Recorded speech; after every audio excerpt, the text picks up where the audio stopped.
Chapter 890. With her current status as Wu Xiong's woman, she didn't need to care about a small world commerce chamber. Now that she was here, Yu Qianqiu had a better impression of himself.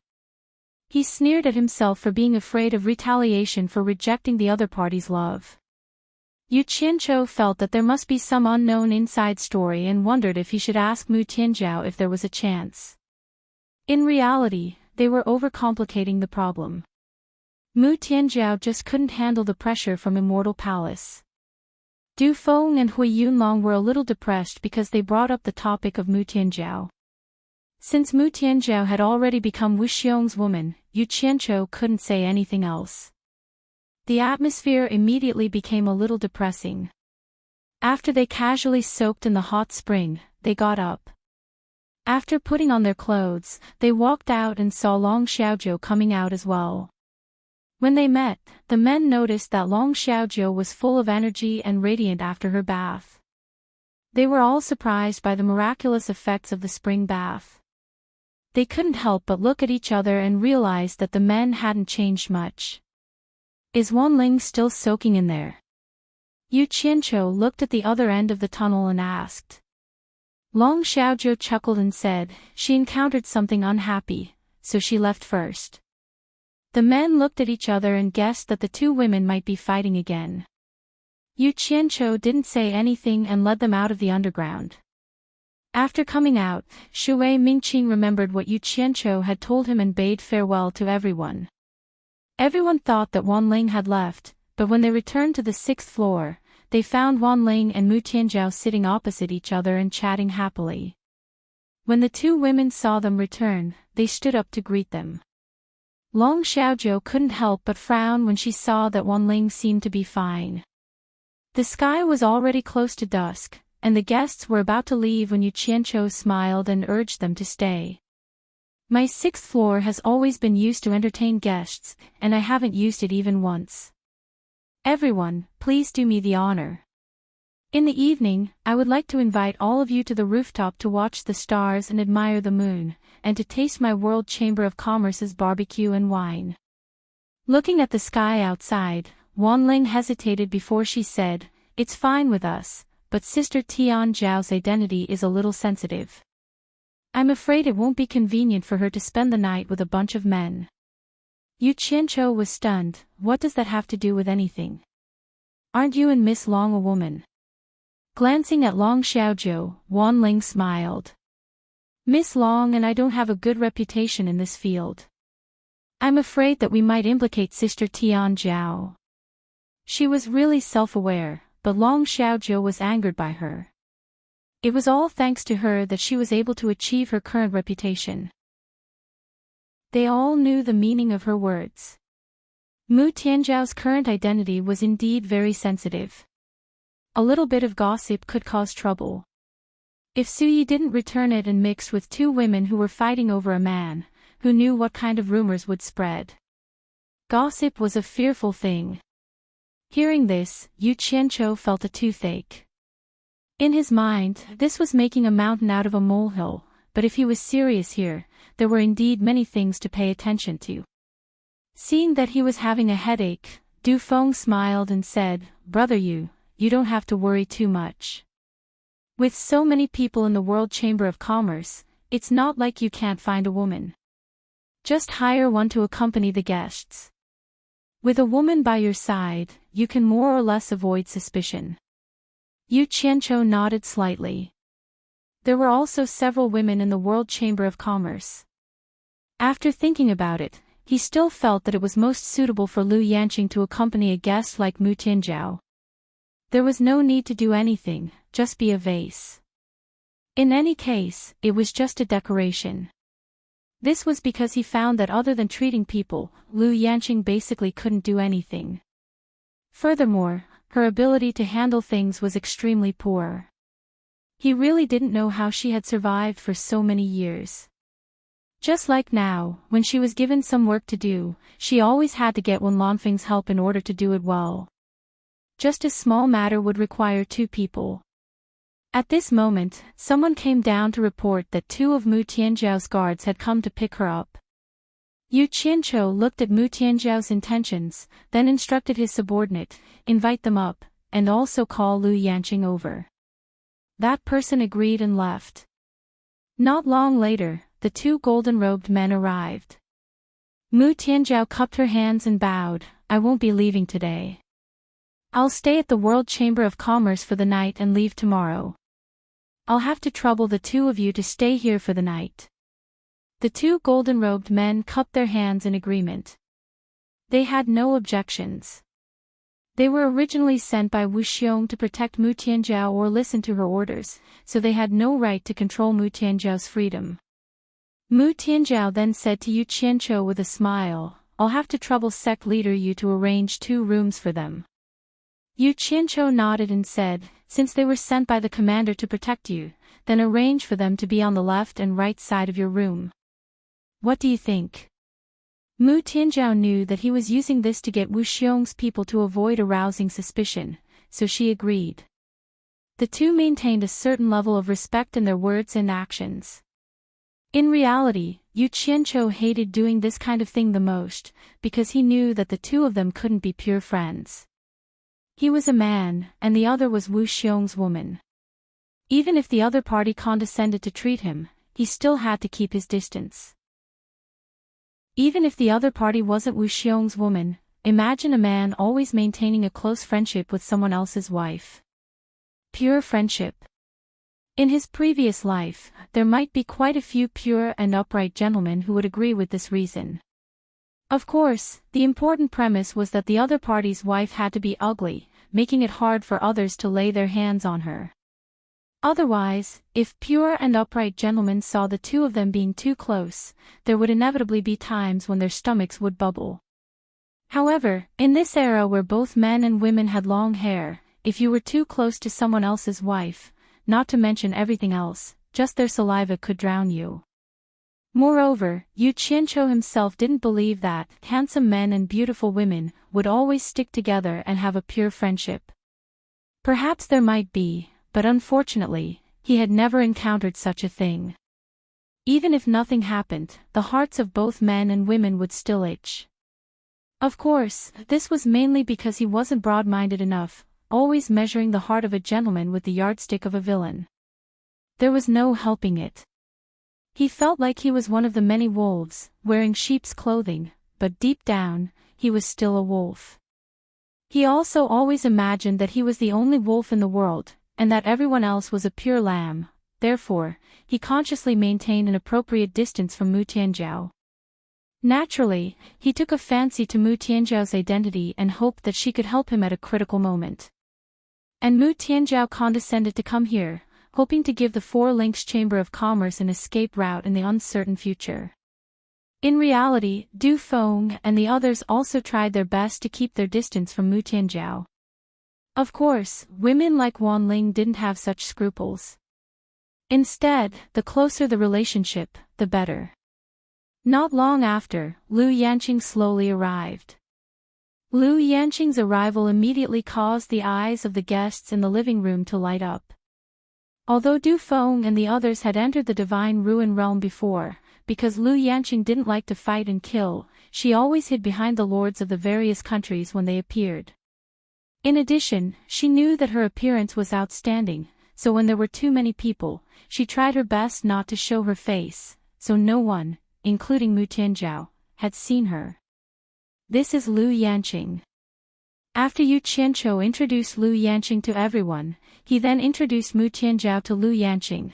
This is the fiancée of the Immortal Palace's External Affairs Commander Wu Xiong.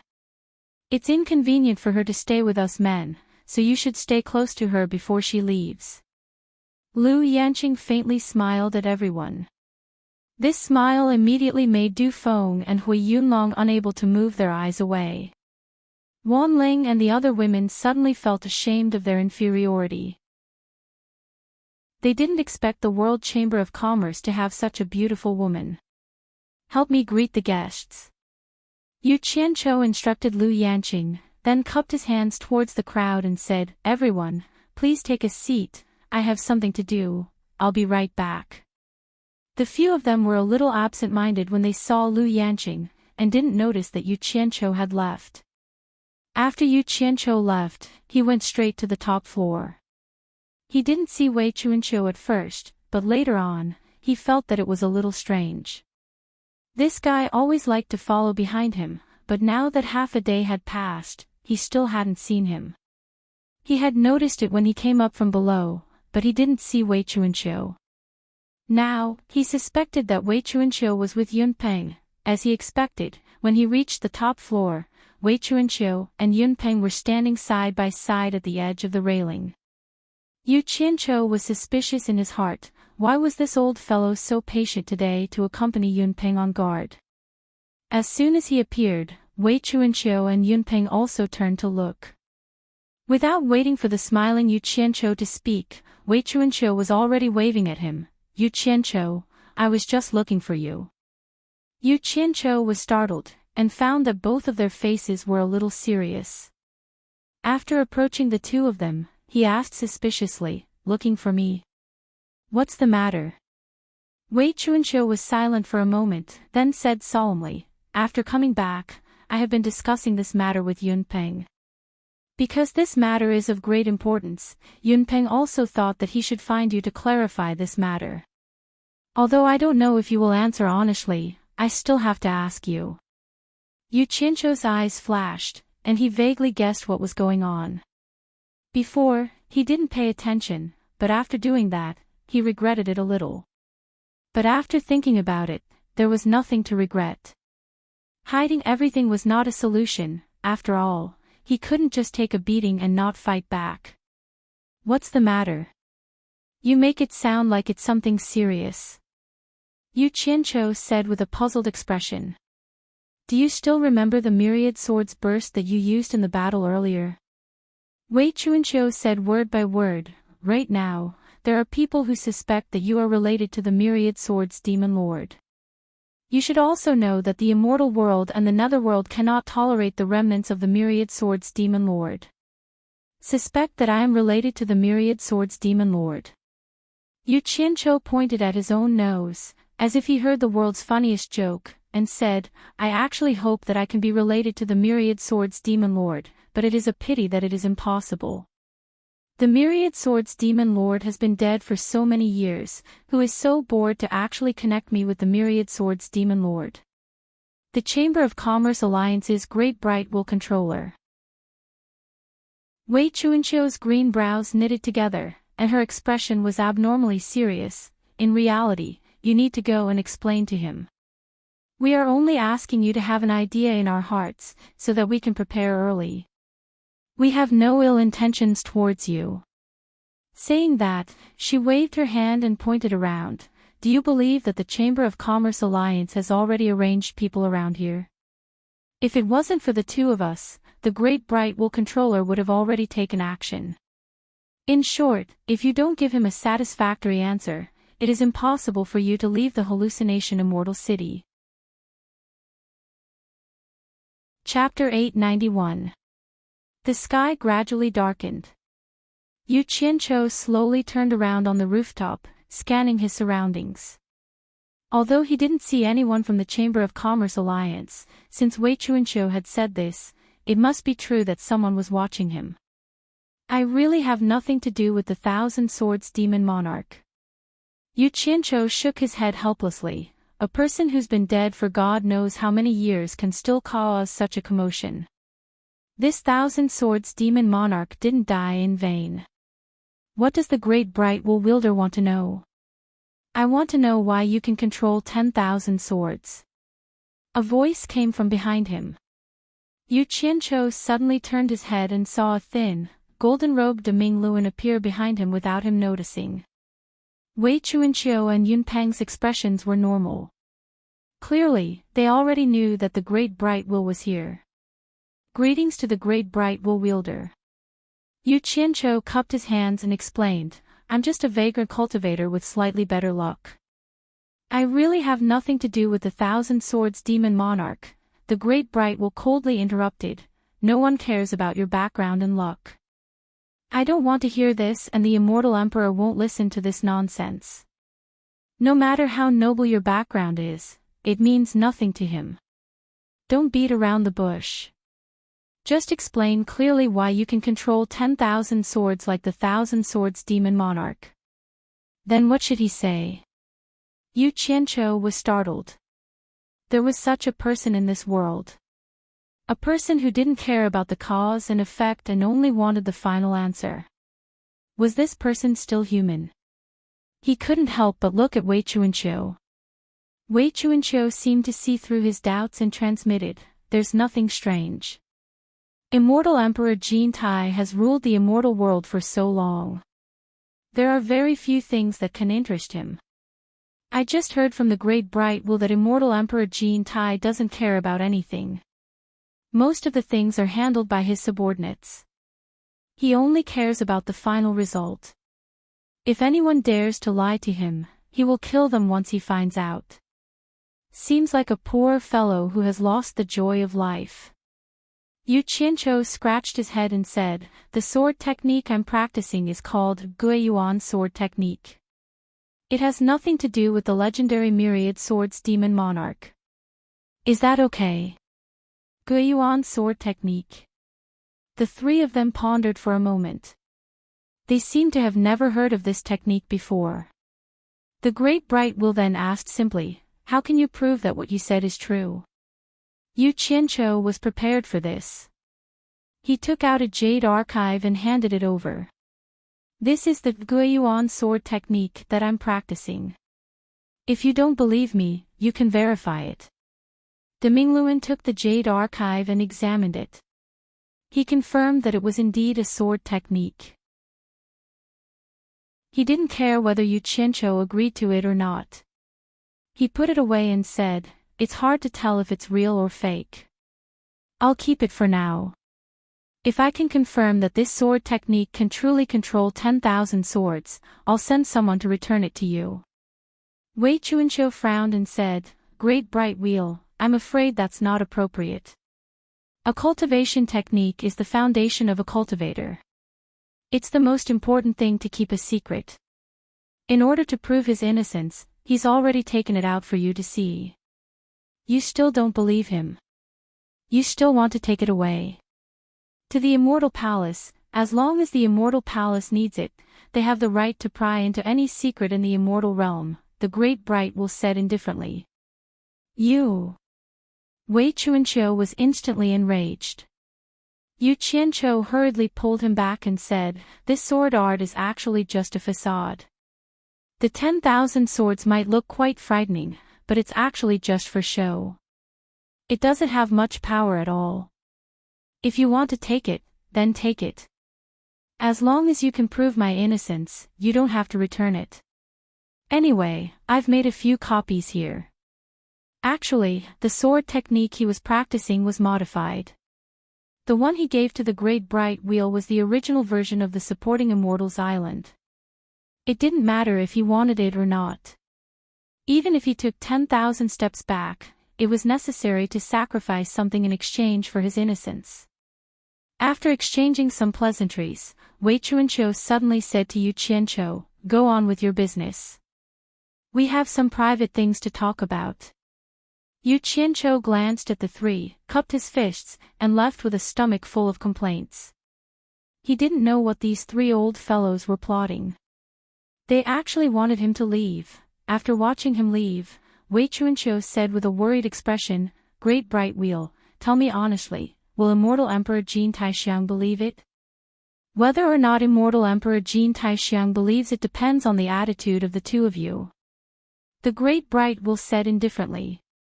Wei Chuanqiu and Yunpeng looked at each other in confusion. Wei Chuanqiu asked suspiciously, "What do you mean?" "Nothing." The Great Bright Will slowly turned around and placed his hands on the white jade railing. He silently stared at the crescent moon that shone with silver radiance for a while before asking, "Yunpeng has always been cultivating in White Cloud Mountain, and you have disappeared for so many years. What I don't understand is why the two of you would appear in such a manner to serve Yu Qianqiu. What's his background to be worthy of you doing this? What's the relationship between the two of you? For the sake of Yu Qianqiu, is it really worth it for the two of you to involve yourselves in this matter? If he really is related to the Myriad Swords Demon Lord, you should know what the consequences are. Yunpeng's calm gaze flickered as he stared at the great bright wheel. Wei Chuanqiu frowned and said, "Didn't Yu Qianqiu even take out his own cultivation technique? I don't think it's fake. With this kind of irrefutable evidence, how can we not prove that he's related to the Myriad Swords Demon Lord?" Irrefutable evidence. You mean this? The great bright wheel, who had both hands on the white jade railing, turned around and took out the jade archive that Yu Qianqiu had given him. In front of Wei Chuanqiu and Yunpeng, he crushed it into powder. Wei Chuanqiu exclaimed, "Great bright wheel, what do you mean by this? What do you think I mean?" The great bright wheel snorted coldly, "So what if it's irrefutable evidence? Do you really think that the immortal Emperor Jin Tai would go through so much trouble for the sake of a mere Yu Qianqiu? I can tell you without a doubt that he would rather kill the wrong person than let him off. 3 days. Within 3 days, the news will definitely reach his ears, and within these 3 days, he will be waiting for news from me. If he doesn't hear from me within 3 days, then 3 days later, the Immortal Palace enforcers will depart from the Immortal Palace. Needless to say, Yu Qianqiu's death is certain. The entire World Commerce Chamber of Commerce will also face a massacre, including those who are close to him. Not a single one of them will survive. And because of my incompetence, I will also be punished." The exceptionally enchanting moonlight instantly turned cold and gloomy. At least, that was what Yunpeng and Wei Chuanqiu felt at this moment. They were among those who were close to Yu Qianqiu, but they too would not be able to escape death. After a moment of silence on the cold rooftop, Wei Chuanqiu broke the silence, saying, "Then why did you want Yu Qianqiu to give a reasonable explanation? Isn't this unnecessary?" The great bright wheel suddenly turned and faced the moonlit mountains outside. He slowly said, "I just wanted to test him. At least let me die in peace." The two at the side looked at each other, not knowing why he would say such a thing. Yunpeng, who had been silent all this time, said coldly, "It's not that serious. Didn't you join the Immortal Palace to live well? Now that you are in charge of the Chamber of Commerce Alliance, the word death is too far away from you." The rooftop sank into a brief silence. The great bright wheel slowly closed his eyes. "Yunpeng, back then, the 3 of us settled our debts of gratitude and revenge in the immortal world. You should know how many people we offended. At that time, our situation was already precarious. The Immortal Palace recruited us because of this. Do you think I don't want to be free? Do you think I don't want to be free? If one of you had been willing to accept the Immortal Palace's recruitment, I definitely wouldn't have accepted it. However, the 2 of you refused to join the Immortal Palace no matter what, so I was the unlucky one." "What do you mean?" Wei Chuanqiu asked in confusion. "What does whether we joined the Immortal Palace have to do with whether you joined the Immortal Palace or not?" The great bright wheel closed his eyes and didn't speak. It seemed like he didn't want to explain anymore. Yunpeng's body shook. He stared at the great bright wheel and said, "Looks like we have misunderstood you all these years. But why didn't you explain back then?" The great bright wheel opened his eyes and looked into the dark night. He smiled bitterly and said, "If I really explained it back then, I'm afraid the 2 of you would have fought to join. I wanted to explain it to you later, but you didn't even give me a chance. Later, because of the fierce internal strife in the Immortal Palace, I thought it would be better not to contact you too, lest I hurt you." Yunpeng wasn't good at expressing his emotions. He just nodded slightly to show that he understood. Wei Chuanqiu's head kept shaking left and right. He looked from one to the other and pulled his hair with both hands. He said anxiously, "What are you 2 talking about? Why don't I understand? Aren't you very good at cheating?" Yunpeng was sarcastic, but he still reminded him in the end, "Back then, we had too many enemies and were chased everywhere. Later, he joined the Immortal Palace and we immediately became much more relaxed. We didn't have to run for our lives anymore. At this point, Wei Chuanqiu wasn't stupid. Combining what the two had just said, the misunderstandings from the past immediately disappeared. In short, the great Bright Will had joined the Immortal Palace because he had no choice. They had caused too much trouble and were chased every 2 or 3 days. In the end, they had provoked more and more experts. Seeing that everyone was about to die, the Immortal Palace had extended an olive branch to them. However, Yunpeng and Wei Chuanqiu would rather die than submit. They were unwilling to join the Immortal Palace and be restrained. As a good brother, the Great Bright Will naturally knew the knot in the hearts of the two brothers. This was because the Immortal Palace was the place with the most tamed immortal beasts in the entire immortal world. They were also immortal beasts, so they didn't like the Immortal Palace. Although the Great Bright Will didn't want to be restrained, he had no choice. In order to protect his life and his brothers, he could only compromise. Who knew that because of this, the brothers wouldn't get along? They had been misunderstood for so long. Today, the injustice was cleared.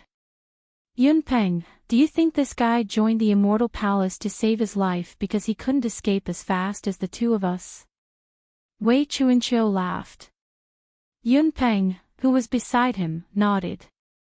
Under the starry sky, the three of them unknowingly stood side by side in front of the white jade railing. Just like many years ago, a bright moon shone in the sky and the shadows of green and jade wings followed. Chapter 892. With the years of estrangement gone, the three of them stood side by side in front of the white jade railing and immediately began to talk about everything.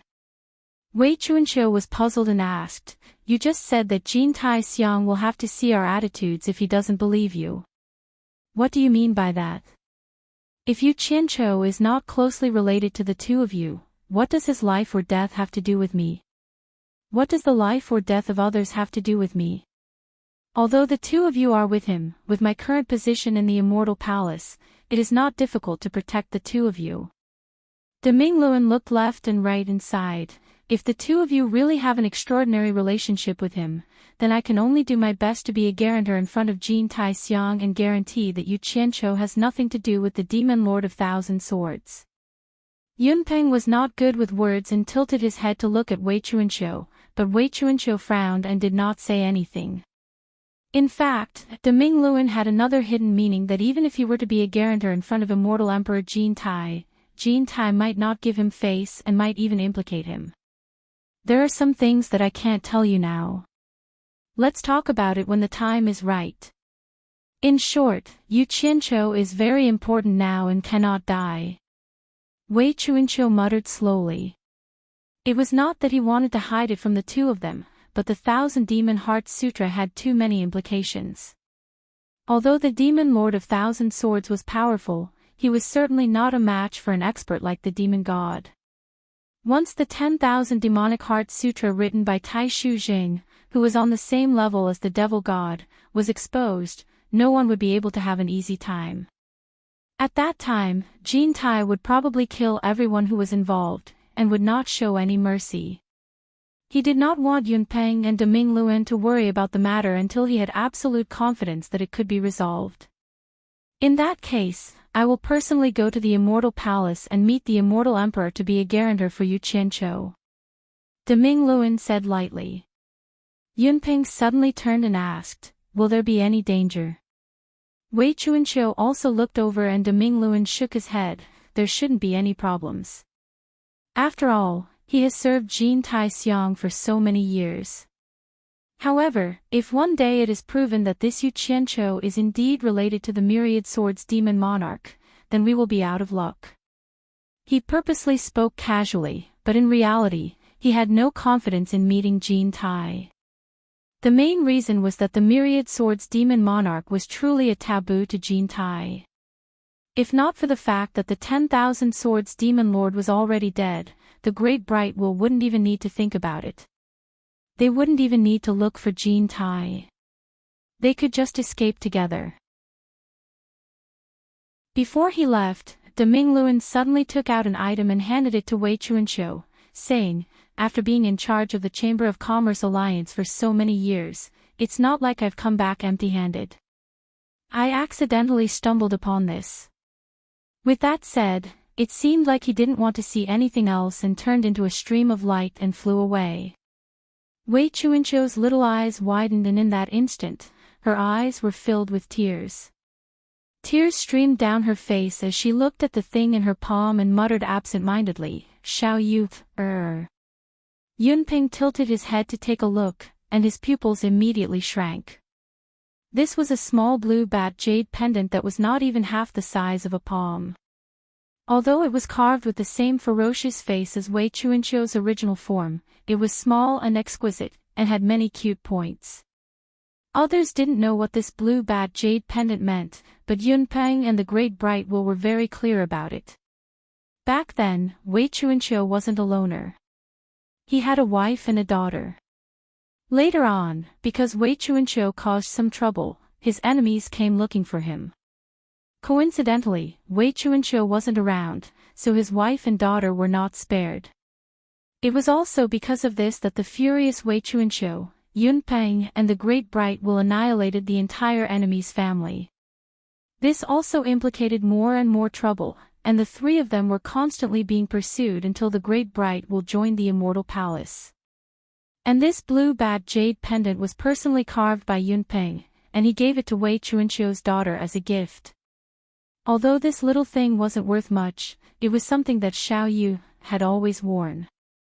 It had been lost for many years, and she didn't expect that the Great Bright Will would find it. To Wei Chuanqiu, it had an extraordinary meaning. To Yunpeng, it also had an extraordinary meaning. Woo woo. Xiao Yu, Wei Chuanqiu sat on the rooftop and hugged the jade pendant with both hands as he cried his heart out. Yunpeng shook his head, sighing lightly. Knowing that Wei Chuanqiu needed to vent, he allowed Wei Chuanqiu to cry without stopping him. It was fortunate that the three of them had set up a soundproofing barrier before their conversation, otherwise it would have alerted the entire World Commerce Hall. As the sky darkened, passing by the 6th floor, Yu Qianqiu saw that Mu Tianjiao's group was chatting happily with Lu Yanqing, so he did not disturb them. Instead, he went down to the trading center below. Although there were still quite a lot of people here, it was obvious that there were fewer people than during the day. After strolling from the 1st floor back to the 5th floor, Yu Qianqiu pushed open the side hall's door and walked in.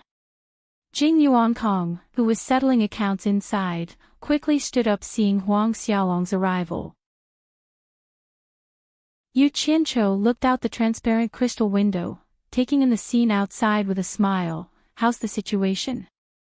"Up until now, we've sold 30 billion divine-grade spirit stones worth of herbs," Jing Yuankong answered excitedly. He was used to seeing spirit stones in the human world's World Commerce Hall, but he had never seen so many spirit stones. "Only 30 billion. Yu Qianqiu's brows wrinkled slightly. The immortal herbs he put up for sale were valued at around 80 billion, which meant that they hadn't even reached half of the sales. "It's like this," Jing Yuankong immediately explained. "There are many immortal herbs that aren't sold in high quantities. On the contrary, the higher the value, the better they sell. Should we put up some good immortal herbs for sale?" Yu Qianqiu pondered for a moment, then slowly shook his head. "No need, we'll slowly sell the rest of the immortal herbs.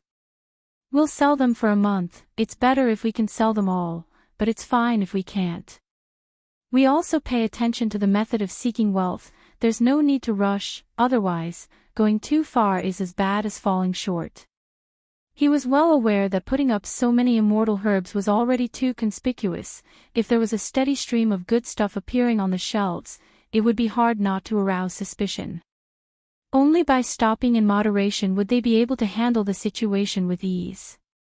On top of that, the Celestial Ruin Realm had just opened, so they could cover it up. Jing Yuankong immediately understood Huang Xiaolong's meaning, remembering that they had just established a foothold in the immortal world. If they acted too conspicuously, it would only bring trouble to themselves. Jing Yuankong immediately nodded, understood. I'll arrange for all the immortal herbs to be sold on the first floor tomorrow. You know this better than me, you can decide how to sell the immortal herbs. Yu Qianqiu said a few words, then returned to the 6th floor with his hands clasped behind his back.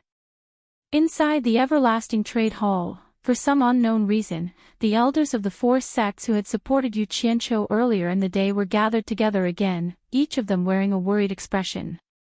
After a moment of silence, Wang Yi said solemnly, although his methods are similar to the Myriad Swords Demon Lord's, that doesn't prove that he's related to the Myriad Swords Demon Lord. Moreover, the Myriad Swords Demon Lord has been dead for a long time. Yafuzi shook his head slowly, nothing is absolute.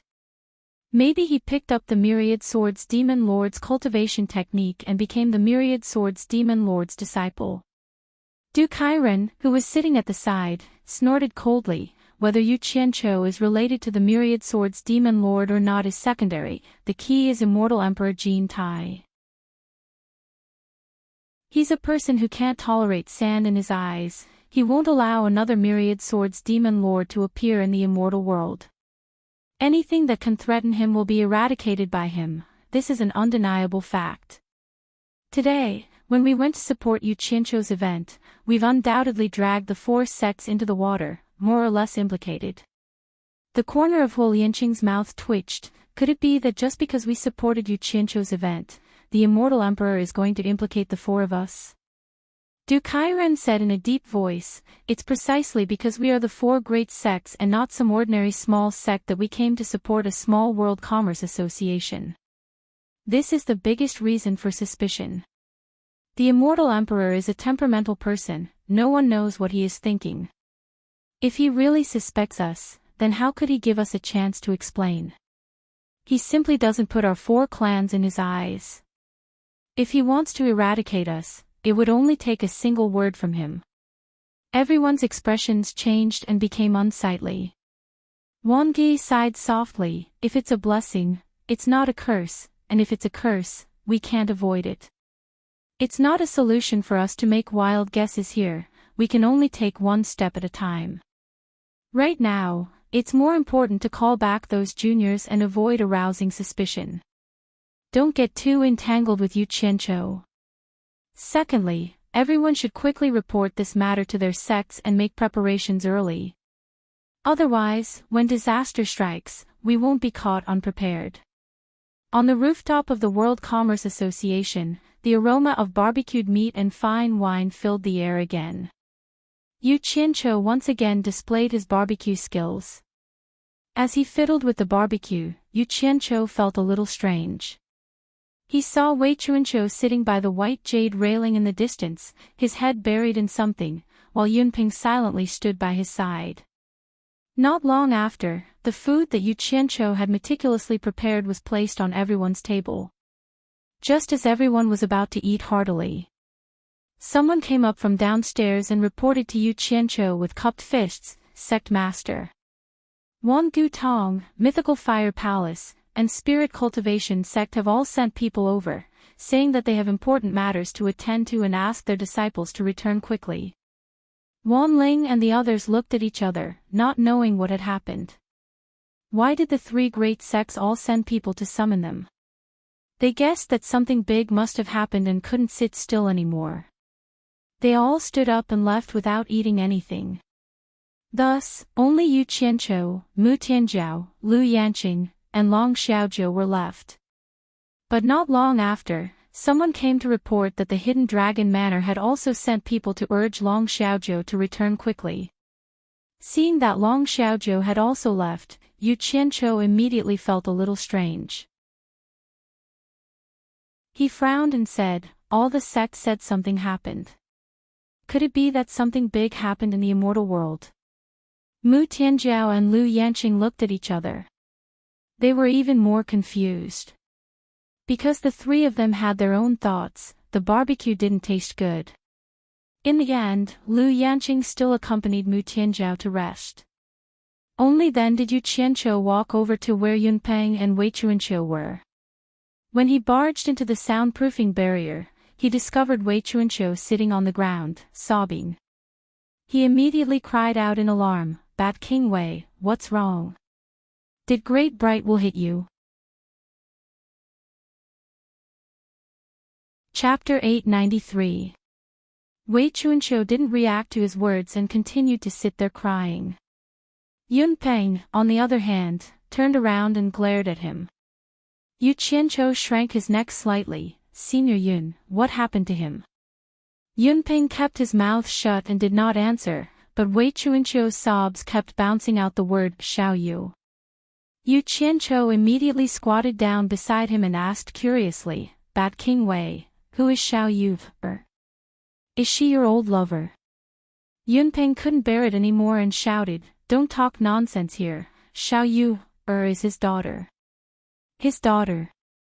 Yu Qianqiu stood up and said in surprise, his daughter is here. Where is she? Where is she? Is she beautiful?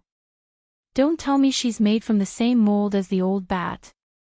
As he spoke, he looked around. However, although there were constantly flowing lights in the dark night sky, how could he tell who was who? Bastard! Yun Peng couldn't bear it anymore and roared, his daughter has been dead for tens of thousands of years. Died for tens of thousands of years. Yu Qianqiu was stunned. After a while, he sat beside Wei Chuanqiu and patted his back, comforting him, Bat King Wei, the dead can't come back to life, my condolences. It would have been better if he didn't comfort him, but once he did, there was a problem. Wei Chuanqiu immediately wailed loudly, Xiao Yu, Xiao Yu, It's father's fault. I've harmed you and your mother. What did I do to offend you? Yu Qianqiu only felt his eardrums tremble and his scalp go numb. He was speechless and quickly got up to stand beside Yun Peng. How did his daughter die? And what's going on with the Great Bright Will manager of the Chamber of Commerce Alliance?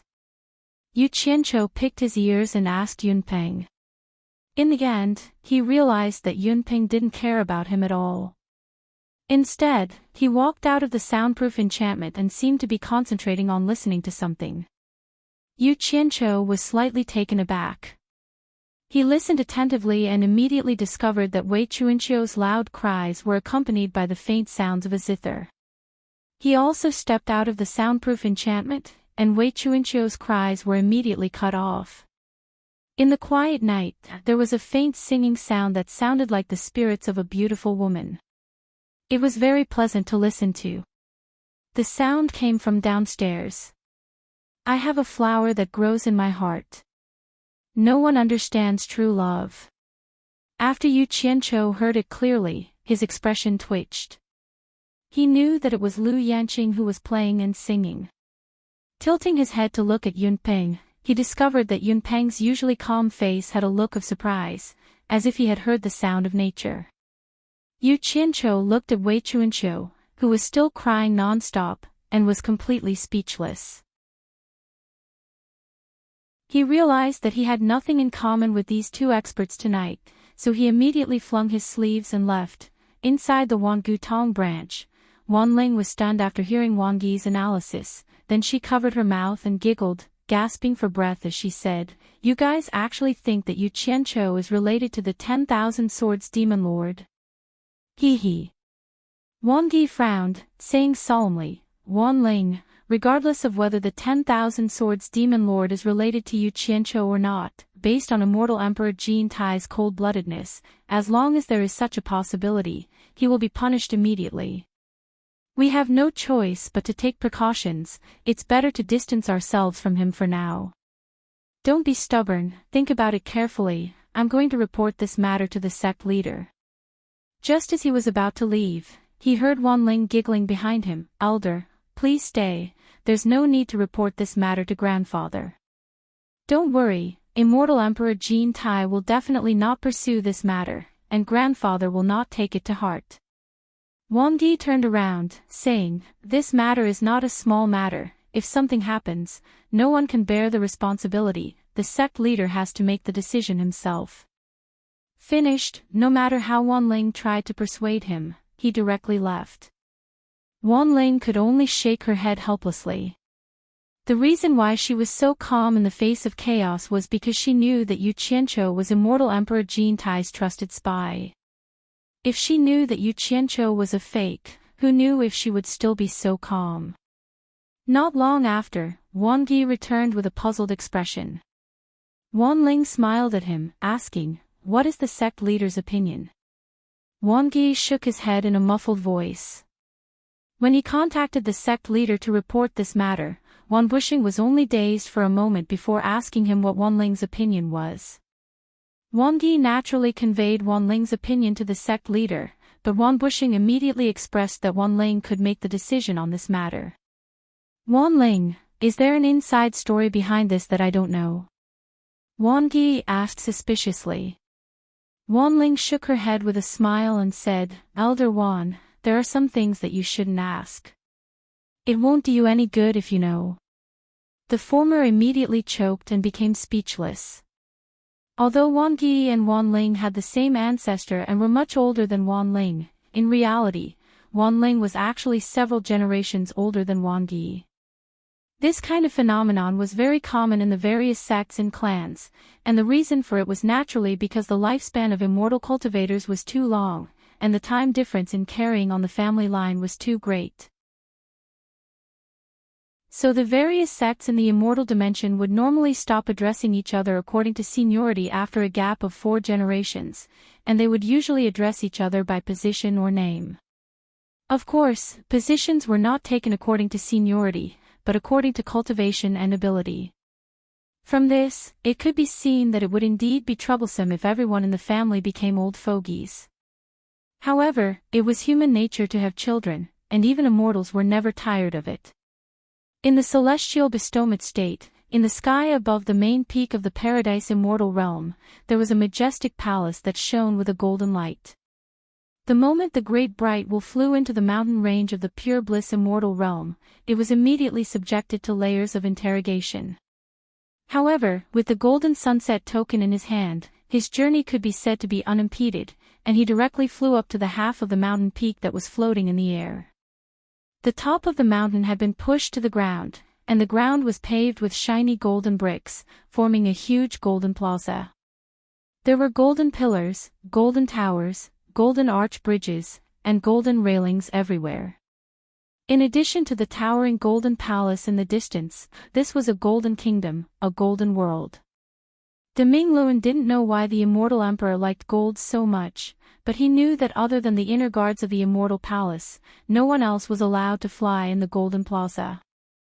As soon as he landed in front of the righteous heaven gate, on this golden plaza, 2 golden-robed guards standing with their halberds raised immediately waved their spears to stop him.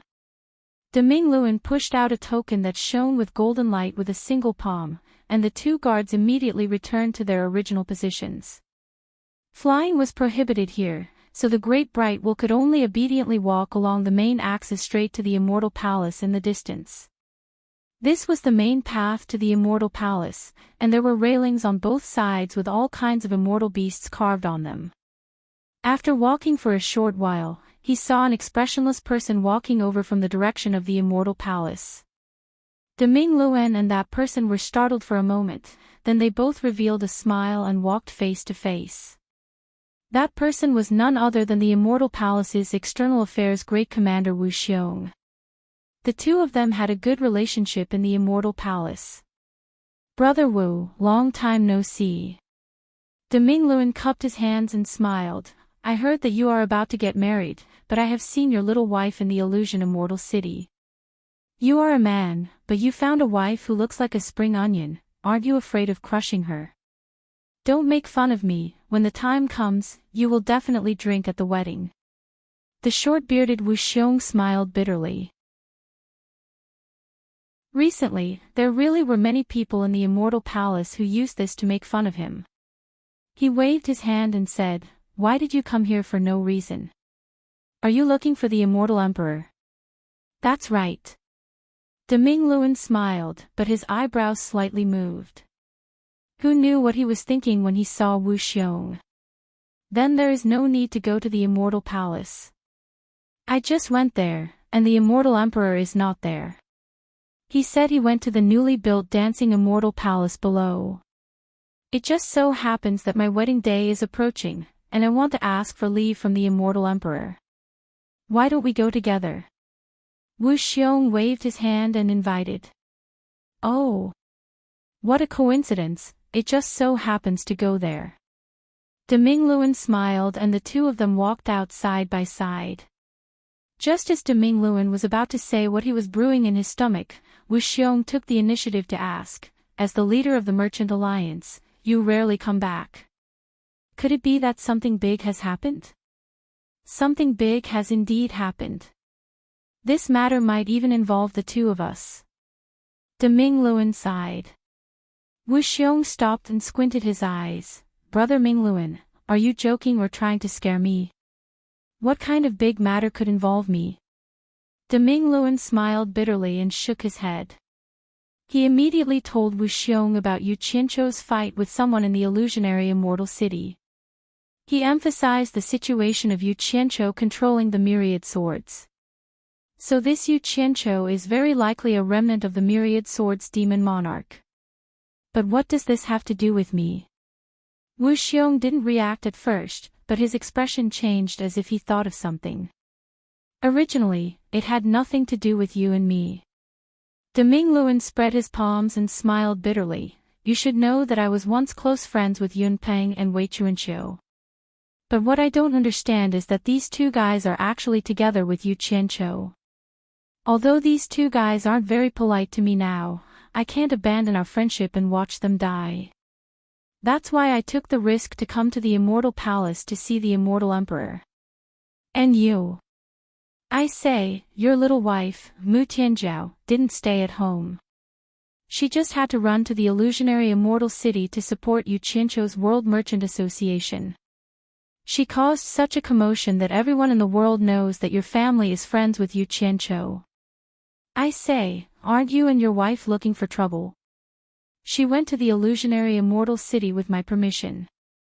Wu Xiong's expression didn't look too good. He didn't expect to get into such trouble.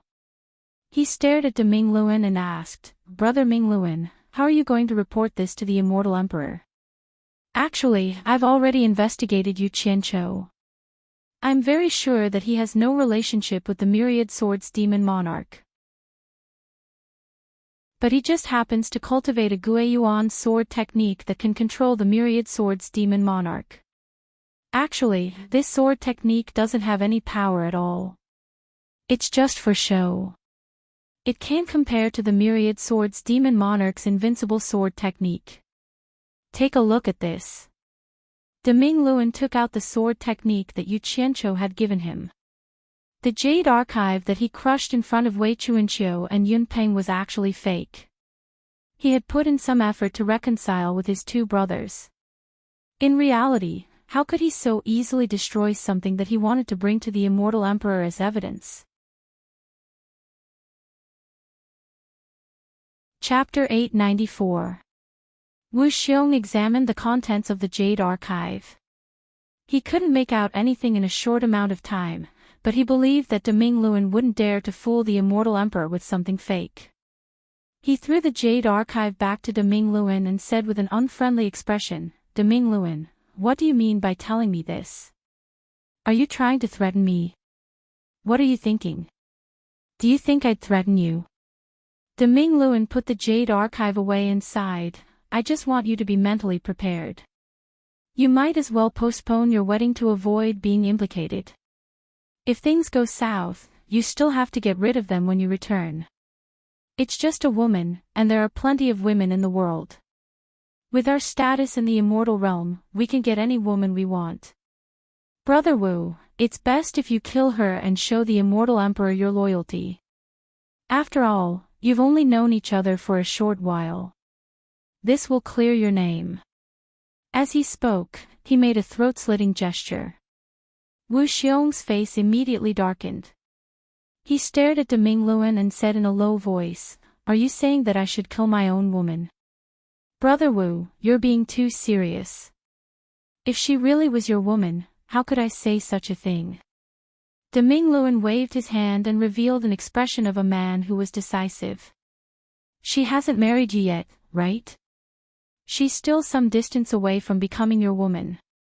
Wu Xiong clenched his fists in his sleeves and narrowed his eyes at Deming Luan. Then why aren't you afraid of being implicated? Why are you willing to take the risk to ask the immortal emperor to rid Wei Chuanqiu and Yunpeng of suspicion?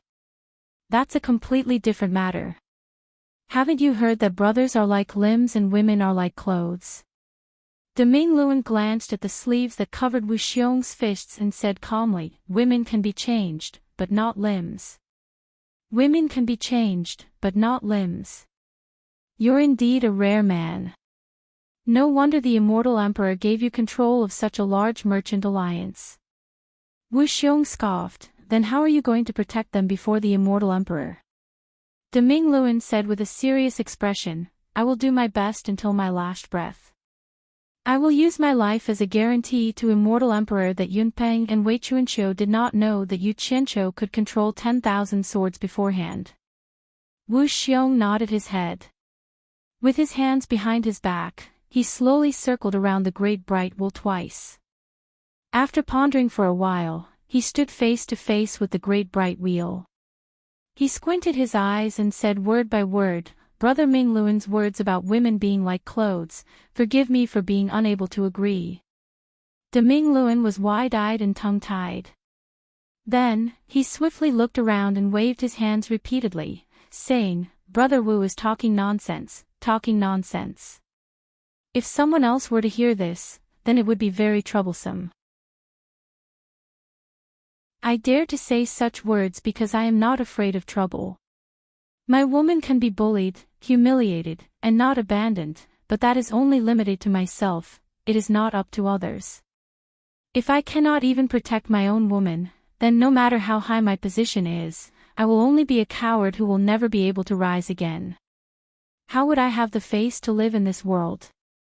Wu Xiong pointed at Deming Luan and spoke resolutely. Then, he slowly put his head in front of Deming Luan and said, neither too fast nor too slow, brother of Ming Luan values brotherhood so much, Wu Xiong's heart is comforted, I did not make the wrong friend. You and I have been friends for many years, but why do I feel that in your heart, I am not as good as Wei Chuanqiu and Yunpeng? Could it be that you do not see me as a brother? Deming Luan was surprised, why does brother Wu say this? If we are not brothers, then why would we say such words here? Then why are you willing to risk your life to save Wei Chuanqiu and Yunpeng when they are in trouble, but you want me to abandon my woman when I am in trouble? Is this something brothers should do? Wu Xiong gritted his teeth and said, comparing the two, since we are both brothers, why do we need to distinguish which is more important? Deming Luan's brows immediately furrowed and he said in a deep voice, I can risk my life to protect the two of them, and I can also protect your woman and help you solve your problem. But the key is that it is not right for me to protect your woman in front of the immortal emperor. If I really did that, the immortal emperor would suspect you even more, wouldn't that be harming you? Since you have this intention, why do you need to go so far and give up what is close at hand? Wu Xiong looked around and a smile appeared on his face as he transmitted his voice. Didn't you say that you have already interrogated Yu Qianqiu and confirmed that he is not related to the demon lord of 10,000 swords? Moreover, you have Yu Qianqiu's cultivation technique as proof. What do you mean? Deming Luan asked suspiciously. Wu Xiong transmitted his voice back, you and I both know the immortal emperor's character. If you want to successfully protect Wei Chuanqiu and Yunpeng, I'm afraid it will be very difficult, and even your own life will be in danger. I have a slightly better idea, why don't you try it first? Maybe it can save us from this crisis. Deming Luan's eyes lit up, and he also transmitted his voice back, since you have a good idea, why don't you say it quickly? Wu Xiong transmitted his voice back with a smile, you first do official business, don't mention the matter of protecting Wei Chuanqiu and Yunpeng, just mention the matter of Yu Qianqiu controlling the demon lord of 10,000 swords, then say that after your detailed investigation, you have already confirmed that Yu Qianqiu is not related to the demon lord of 10,000 swords. And because I came into contact with that Yu Qianqiu when the Divine Ruin Realm opened, I will use this as a reason to interrupt and put in a good word or two for Yu Qianqiu. The immortal emperor is not a fool. If we say this, he will naturally understand our selfishness. As long as we don't make things clear, it will not damage his impartial style of doing things, and it will not affect his decisiveness in killing in the future. Plus, we have been loyal to him for so many years, maybe this matter will be left unsettled. In fact, this was exactly what Demingluan wanted to do. Because he was afraid that one person's weight was not enough, he beat around the bush and pulled Wu Xiong in.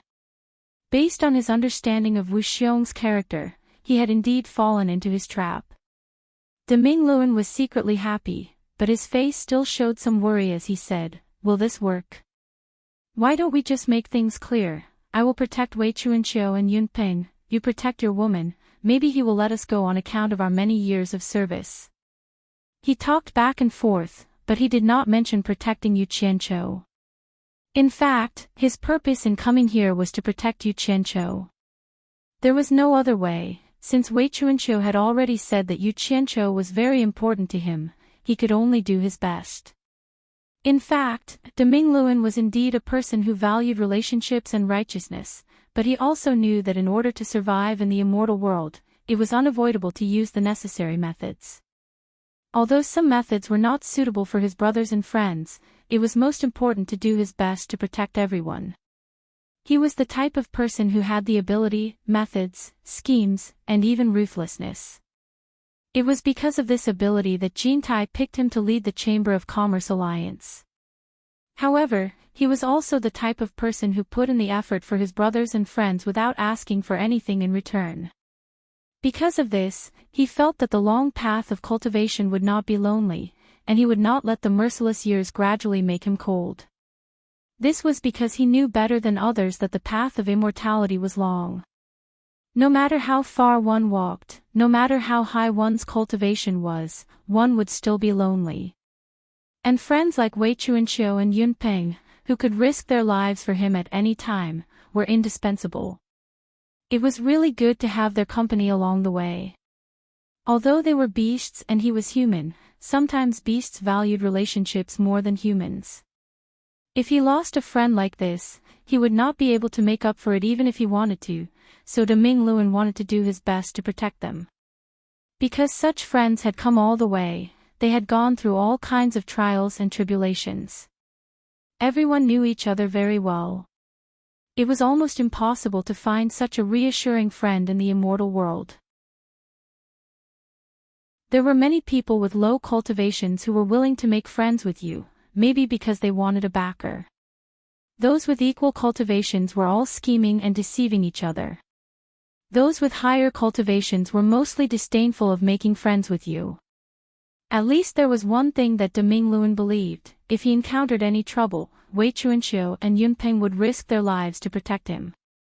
They would fight with him while bathing in blood and killing enemies together. They would definitely not leave him until death. Wu Xiong frowned and said, "When have you ever seen him show mercy? He has ruled the immortal world for so many years and has always been ruthless. If he shows mercy to us today, there will be others who will beg him to show mercy in the future. At that time, if he doesn't show mercy, the hearts of the people will be in chaos. How will he rule then? Do we really want him to kill everyone in the immortal world? So we have to give him a reason to show mercy. We can't make it clear. Only then will we have a chance. Taking a step back, he might implicate Yu Qianqiu and the others and let us go. If he still doesn't let us go and wants to kill to the end, then there's no other way. We can only beg him to show mercy. Success or failure, this is the last resort." To be able to reach their status in the immortal world, none of them were simple characters. Their words and actions were all far-sighted. Demingluan sighed in his heart. Originally, he only wanted to bring Wu Xiong along to beg the immortal emperor because the two of them would have a higher chance of success. In the end, they were both capable subordinates of the immortal emperor. Who knew that Wu Xiong would think further and more meticulously? His method was also more comprehensive. Sigh. This time, he really let Wu Xiong down. Demingluan nodded solemnly and said, "All right, we'll do as you say." Wu Xiong slowly let out a sigh of relief. The two of them then strode out of the righteous heavenly gate and turned into flowing lights as they flew downwards. At this time, Yu Qianzhou was probably still thinking about how to develop and strengthen his forces at the World Commerce Association, leisurely dreaming his sweet dreams. Little did he know that by casually showing off his skills and causing a ruckus, he had pulled a hair and affected the whole body. He didn't know how many people had been implicated, and all of them were unable to eat or sleep in peace. Some were anxious, some were terrified, and some were trying their best to help him solve the problem. Using the conclusion of Wu Sihai from the four great families, this guy was a jinx. Wherever he went, he would be uneasy. However, what Wu Sihai didn't expect was that Yu Qianzhou had already brought disaster to the immortal world. A large group of people were terrified by his unintentional actions. Chapter 895. On the secondary peak next to the main peak of the Paradise of Bliss, there was a high wall made of green and pleasant jade. The wall was covered with all kinds of flower and bird patterns, and the layers of wavy walls were made of extremely rare pink jade. The pavilions, terraces, and buildings within the high walls were all constructed with various colored jades and jadeites. It was like a colorful crystal palace, exquisite, grand, and extremely gorgeous.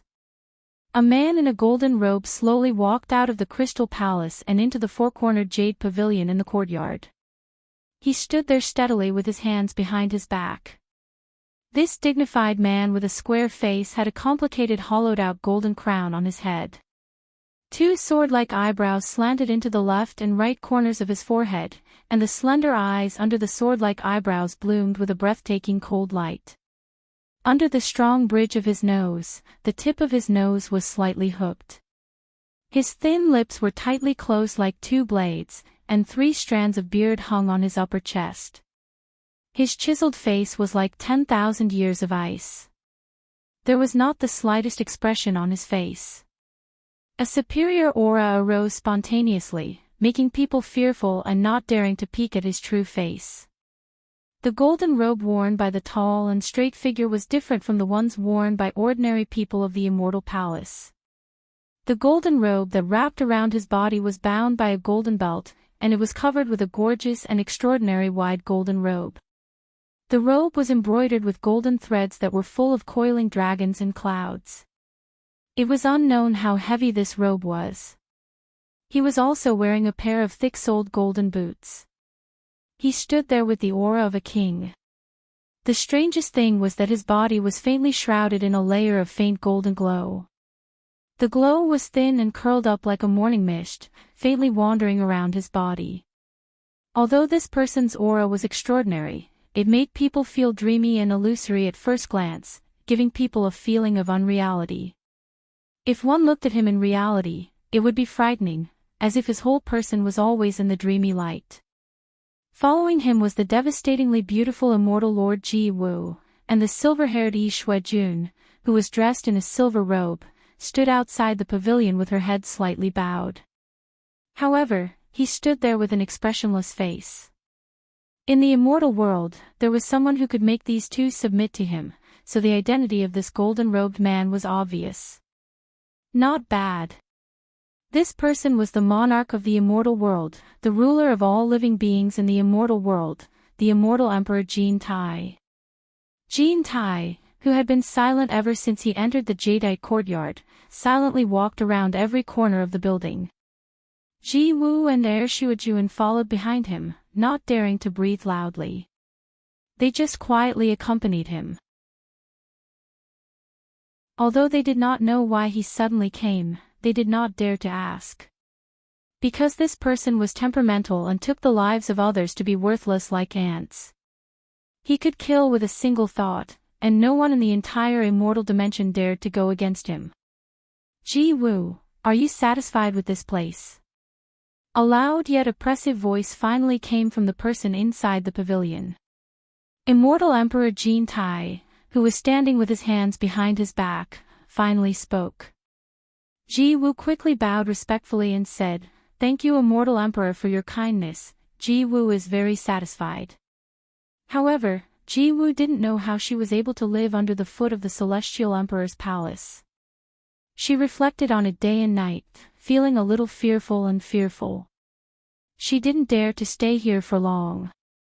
After repeated consideration, Ji Wu decided to bid farewell to the Immortal Emperor and find another place to stay. Jean Tai slowly turned around, his half-closed eyes flashing with a bright light. He stared at Ji Wu for a while and said, "Since you're very satisfied, why look for another place to stay? This place was built for you. Just stay here." Ji Wu wanted to continue to decline, but Jean Tai's eyes flashed coldly. He stared at the thatched cottage on the side and asked, "Shuajuan, did you build this thatched cottage?" As soon as this was said, Ji Wu could not say the words that were on the tip of her tongue. She was a little nervous, afraid that Jean Tai would attack Shuajuan again. Shuajuan cupped his fists expressionlessly and said, "Yes." His tone was stiff, without the slightest respect. Jean Tai stared at him coldly. There was no abnormality, but there was a terrifying invisible pressure that forced Shuajuan to take a few steps back on the spot. In the blink of an eye, blood seeped out of the corner of Shuajuan's mouth, but he still spoke in a stiff tone, "Immortal Emperor, what did I do wrong to provoke Immortal Emperor's anger?" His white teeth were dyed red with blood, and his body began to shake. Ji Wu was shocked. She stood between the two of them under the invisible pressure. She bowed to Jean Tai and said, "Immortal Emperor, please calm down." Ji Wu asked Brother Yi to build this hut. It really has nothing to do with him. If Immortal Emperor wants to blame someone, please blame Ji Wu. The invisible terrifying pressure disappeared silently in an instant. Shuajuan stabilized his body and bit his bloody lips without saying a word. Jean Tai's gaze fell on Ji Wu. "Since you pleaded for him, I will spare him once more. But Ji Wu, although I don't want to force you, my patience is limited. Think about it carefully. Within a month, I hope you can take the initiative to come to the Immortal Palace to find me. Don't let me come again." Ji Wu's face instantly turned pale. Jean Tai's so-called "that matter" was for her to agree to become his Celestial Empress. The time limit he gave this time was undoubtedly a final warning. At this moment, two people suddenly shouted outside the green wall, "Wu Xiong and De Ming Luan are seeking an audience with Immortal Emperor." Jean Tai's eyes were slightly cold as he said, "Come in." Wu Xiong and De Ming Luan's figures immediately appeared outside the door. They quickly walked to the pavilion and saluted together, "Greetings, Immortal Emperor." "What is it?" Jean Tai stared at the two and asked. The two looked at each other and knew that Jean Tai did not like to be long-winded. Wu Xiong stepped forward and took the lead to report, "I will be getting married soon. I especially came to ask for leave from Immortal Emperor. I hope Immortal Emperor will grant me this." "Granted." Jean Tai said expressionlessly, "Commander Wu has worked hard and contributed greatly. On the day of your wedding, I will reward you handsomely." "Thank you, Immortal Emperor." Wu Xiong retreated. De Ming Luan stepped forward at the right time and saluted. He told them about the fight between Yu Qianchou and the others and how he controlled 10,000 swords. When they heard this, Snow Lord and Ji Wu's eyes could not help but move, but they did not dare to change too much. They did not expect Yu Qianchou to kill two late exalted immortal cultivators as a soul formation cultivator. However, what shocked the two of them the most was that Yu Qianchou was actually able to control 10,000 swords. The two of them naturally knew what this meant. It should be known that the two of them had personally fought against the Myriad Swords Demon Monarch back then. Jean Tai's fear of the Demon Lord of 10,000 Swords was not something that could be explained in a few words. Both of them knew that Yu Qianchou was in big trouble this time. They could not help but quietly observe the changes in Jean Tai's expression. After this incident, I immediately suspected that Yu Qianqiu was related to the demon lord of 10,000 swords, so I immediately found Yu Qianqiu to investigate in detail. In the end, I found that he had nothing to do with the demon lord of 10,000 swords. It was only because he cultivated a sword technique that only looked impressive. Although he could control 10,000 swords, its power was ordinary. De Mingluan said as he presented a jade archive with both hands. This is the sword technique of Gui Yuan that Yu Qianqiu cultivated. I have also brought it with me. Please have a look, Immortal Emperor. When Jin Tai heard the name Demon Lord of 10,000 Swords, his eyes immediately lit up, as if they were about to shoot out. He muttered, "Sword technique of Gui Yuan." He opened his palm, and the jade archive immediately appeared in his hand. His eyes opened and closed, and the light in his eyes flickered. It was obvious that he was examining the contents inside. The people outside the pavilion held their breaths and waited quietly. After waiting for a long time, Jin Tai still did not make a move. They were shocked. This was the first time they had seen Jin Tai pay so much attention to an item. It was obvious that he was very wary of the demon lord of 10,000 swords, who had died many years ago. After a long time, Jin Tai snorted coldly. "It looks like it, but it's not. It's just something that looks impressive." However, the person who wrote this sword technique is not simple. The art of soul splitting and manipulation is extraordinary. The person who wrote this seems to be deliberately hiding something. Now, I really suspect that this sword technique has something to do with the demon lord of 10,000 swords. When he said this, the four people below turned pale with fright. They thought, could it be that Yu Qianqiu was really related to the demon lord of 10,000 swords? This was a little too inconceivable. The countermeasure that Wu Xiong and Great Bright Will had previously discussed could not be said. Jin Tai swept a glance at the four people, thinking that they had been frightened by the demon lord of 10,000 swords. He snorted coldly and said, "Don't be afraid. I personally killed the demon lord of 10,000 swords. I saw his body and spirit destroyed with my own eyes. What's there to be afraid of about someone who can't be more dead?" His gaze turned to the dazed Great Bright Wheel and he asked in a deep voice, "Since you suspect that he is related to the demon lord of 10,000 swords, why didn't you deal with it earlier? Do you really need me to teach you about this?" Great Bright Will didn't get the chance to explain. Wu Xiong took another step forward and answered first, reporting to the Immortal Emperor. "This matter is all my fault. I was the one who asked Great Bright Will to delay his actions. This matter has something to do with you." Jin Tai's eyes flashed with a cold light. Great Bright Will was anxious. He lowered his head and didn't say a word. He didn't know how Wu Xiong would deal with this. Wu Xiong hurriedly explained, "Because I accidentally came into contact with Yu Qianqiu during the meeting in the Divine Ruins realm. At that time, I learned from him that he had picked up a jade archive in the Divine Ruins realm, which recorded this Gui Yuan sword technique. At that time, he wanted to flatter me and wanted to give this jade archive to me. At that time, I thought that it was something left behind by the disciples of the various sects in the Divine Ruins realm. I thought that the disciples sent out by the various sects were only at the demigod stage. What good things could they have left behind? I didn't take a fancy to it at that time, so I didn't take it from him. Instead, I accepted an immortal herb worth 60 billion divine great spirit stones. I am guilty, and I am willing to accept the Immortal Emperor's punishment." Great Bright Will sighed slightly in his heart when he heard this.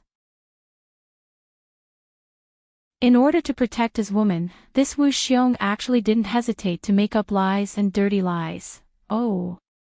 I didn't think that the External Affairs Great Commander of my immortal palace would also learn to accept bribes." Jin Tai said indifferently, then raised the jade archive in his hand. A strange light flashed in his eyes as he said, "In that case, this jade archive actually came from the Divine Ruins realm.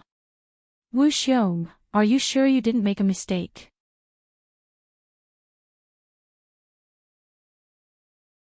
Chapter 896. This official can confirm that this Guiyuan sword art was picked up by Yu Qianqiu from the Divine Ruin Realm. Wu Xiong replied respectfully. He was worried that there was something wrong with the Jade Archive in Jean Tai's hand, hence he confirmed that the sword art came from the Divine Ruin Realm, but did not mention that the Jade Archive came from the Divine Ruin Realm. From the Divine Ruin Realm. Jean Tai muttered under his breath as he looked at the Jade Archive in his hand. No one knew what he was thinking about, but he seemed to be confused. Everyone held their breath as they waited for a while. When Jean Tai regained his senses, he glared coldly at Wu Xiong. A mere 60 billion divine-grade spirit stones worth of immortal herbs can bribe the two of you to plead for mercy.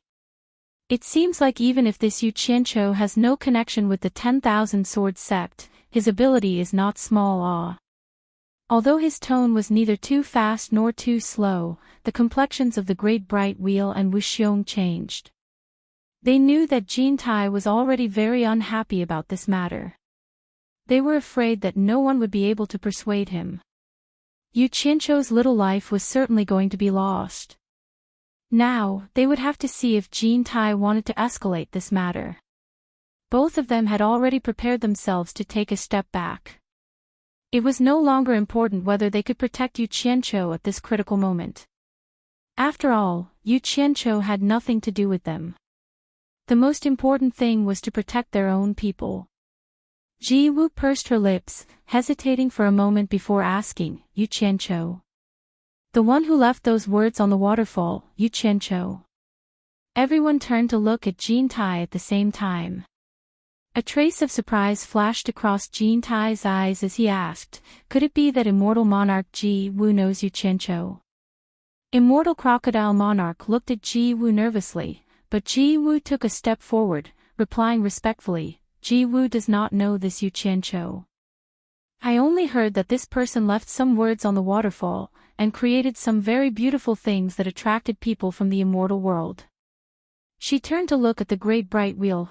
Great Bright Wheel is in charge of the Chamber of Commerce Alliance, and has lived in the hallucinatory immortal city for a long time. I wonder if she's really as beautiful as the rumors say. De Mingluan was slightly startled, then he cupped his fists and said, replying immortal monarch, it is true. This should be his way of doing business and attracting people. For this, he even specially built the tallest building in the celestial world, which is 23 stories high. It is indeed quite unique. Ji Wu faintly smiled and said, this Yu Qianqiu is also a wonderful person. He actually thought of such a method to attract people. If there's a chance, I'll have to pay a visit to his World Chamber of Commerce. If that World Chamber of Commerce is really as beautiful as the rumors say, I would like to invite them to help me design and build a beautiful residence in the future. De Mingluan and Wu Xiong looked at each other speechlessly. Then, they quietly looked at Jean Tai. Jean Tai glanced coldly at the Crystal Palace, then looked at Ji Wu and asked, Immortal Lord Ji Wu, are you not satisfied with this residence? I wouldn't dare. Ji Wu bowed and said, the Celestial Emperor personally gave me a place to stay. Ji Wu is only grateful and doesn't dare to be dissatisfied. Although she spoke respectfully, everyone could hear that Ji Wu was clearly dissatisfied with this residence but didn't dare to say it out of consideration for the Celestial Emperor's face. Jean Tai frowned and said, if you don't like it, then build one that you like. He then tilted his head and said, Wu Xiong, summon that Yu Qianqiu and tell him to build a satisfactory residence for Immortal Lord Ji Wu. Tell him that if he does well, I will reward him. Wu Xiong was overjoyed. Since Jean Tai said this, it meant that he wouldn't pursue the matter of Yu Qianqiu anymore. Then all the danger was resolved. Wu Xiong was about to accept the order when Ji Wu shouted, wait. They looked over and saw Ji Wu bow and say, Ji Wu appreciates the Celestial Emperor's kindness. However, this Yu Qianqiu might be related to the demon monarch of myriad swords. How can Ji Wu do something that will make the Celestial Emperor unhappy just because of my own small preferences? Great Bright Wheel and Wu Xiong were secretly overjoyed, but when they heard this, their hearts dropped again. Jean Tai paused and stared at Wu Xiong and Great Bright Wheel and said, "You two have really investigated whether this Yu Qianqiu is related to myriad sorts." "Yes, we don't dare to lie." Great Bright Wheel and Wu Xiong replied in unison. The two of them had thrown caution to the wind this time. Although they said they didn't dare, in reality, they were lying. Jean Tai nodded slightly and said, "Ji Wu, since they have already investigated, it means that Yu Qianqiu indeed has nothing to do with Wang Jian. Recruiting him to build you a residence that you like can't be considered as abandoning the public for personal reasons. Moreover, a person who has been dead for a long time is not enough for us to go to war." These words were equivalent to confirming the matter. Great Bright Wheel and Wu Xiong immediately sighed in relief, knowing that the danger had passed. Ji Wu pondered for a moment and said, "Let's wait until I have the chance to go to the World Commerce Association to take a look. If it really is to my liking, it won't be too late to summon him. If it is not to my liking, why would I ask him to come?" Jean Tai did not speak when he heard this. The reason why he put Ji Wu under house arrest here was to make Ji Wu agree to be his immortal empress without being forced. After all, no one wanted their wife to be forced, let alone the dignified immortal empress from the immortal world. He had just set a deadline of 1 month. After a month, if Ji Wu still did not agree, then he would use force. Therefore, he would not let Ji Wu go for at least this month unless Ji Wu agreed in advance. "Since you have made up your mind, then I won't force you. Let's wait until you see it in the future." Jean Tai pushed the boat with the current and said to Wu Xiong and Great Bright Wheel, "If there is nothing else, go do your own things." After that, the golden glow flashed in the jadeite pavilion and disappeared. As soon as Jean Tai left, the invisible pressure that enveloped the entire courtyard disappeared. But at this moment, Yu Xuejun suddenly staggered and spat out a large mouthful of blood. Fresh blood sprayed onto the pillars of the jadeite pavilion and slid down bit by bit. It was a ghastly sight. "Brother Yu! What happened to you?" Ji Wu exclaimed and quickly supported him. "Of course, it is Jean Tai's doing." Yu Xuejun gritted his teeth and waved his hand, "It's nothing. I have been holding it in. I feel better after spitting it out." He took out an immortal pill and swallowed it. Ji Wu looked at Great Bright Wheel and Wu Xiong awkwardly. She did not know if they would report Yu Xuejun scolding Jean Tai in front of them. Great Bright Wheel and Wu Xiong looked at each other, feeling a little emotional. Back then, one of the 12 great immortal monarchs was one of the top figures in the immortal world. Both of them had to be respectful when they saw him. Now, he had fallen into such a situation. The world was fickle, and fate was unpredictable. In fact, Ji Wu was thinking too much. The two were not fools. They both knew that Ji Wu and Yu Xuejun had a close relationship. If they reported Yu Xuejun to the immortal emperor, wouldn't they be looking for trouble in the future? Everyone knew that the weak could not win against the strong. Sooner or later, Ji Wu would become the immortal empress. If they offended the immortal empress, they would not want to live in the future. To put it bluntly, even if Ji Wu killed the two of them now, their deaths would be in vain. The immortal emperor would not do anything to Ji Wu. The two naturally pretended not to see or hear anything. They cupped their hands at Ji Wu and said, "Farewell, immortal monarch."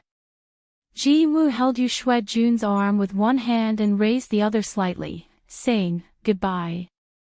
Great Bright Wheel and Wu Xiong cupped their hands at Yu Xuejun again, then quickly turned and walked out, turning into two streams of light outside the courtyard. "Brother Yu, why do you have to do this?" Ji Wu held Yu Xuejun's arm and helped him into the pavilion.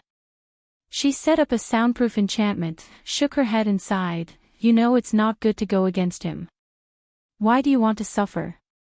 It's not that I want to criticize you, but you are too unwise."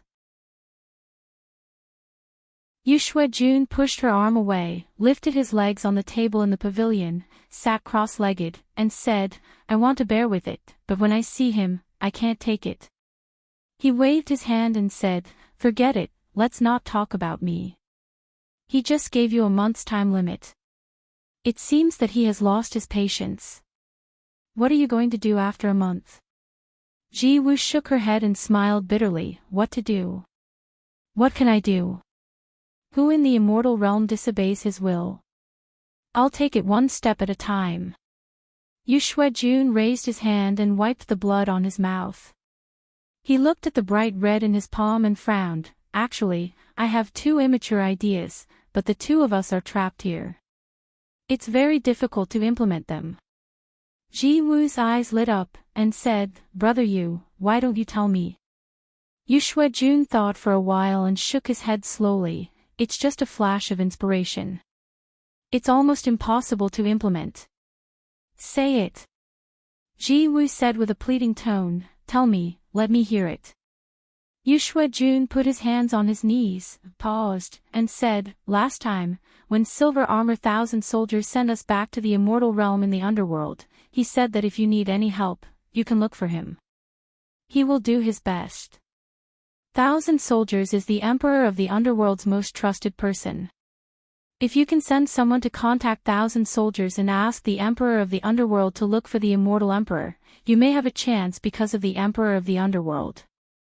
The Emperor of the underworld will look for the immortal Emperor for me. Ji Woo was stunned for a while, and then smiled bitterly. This is impossible. Even if 1,000 soldiers can really ask the Emperor of the underworld for help, the immortal Emperor and the Emperor of the underworld have never been on good terms. Not to mention this kind of thing, the Emperor of the underworld will not give in. Moreover, who can contact 1,000 soldiers? 1,000 soldiers lives high in the Emperor of the underworld. Even if an ordinary person goes to the underworld, I'm afraid it will be difficult to see him. Moreover, we are under house arrest here, and there is no way to contact suitable and reliable people to go to the underworld.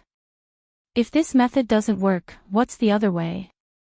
I said I just thought of it by chance. It's not feasible. As for the second method, it's even more impossible. Yu Shuejun smiled. At this time, there was no psychological burden. He said casually, at present, apart from the Emperor of the underworld, there is another person who may help you. That person is Yu Qianqiu's master, Bai Changchun. Although Bai Changchun was defeated by the Emperor of the underworld, with his ability to fight against 4 underworld generals alone, I dare say that in the immortal realm and the Emperor of the underworld, no one is his match. The most terrifying thing about this person is that no matter what kind of expert he meets, he gets stronger the more he fights. I have seen this person's ability. I am afraid he will not die so easily. Maybe his cultivation is even stronger now.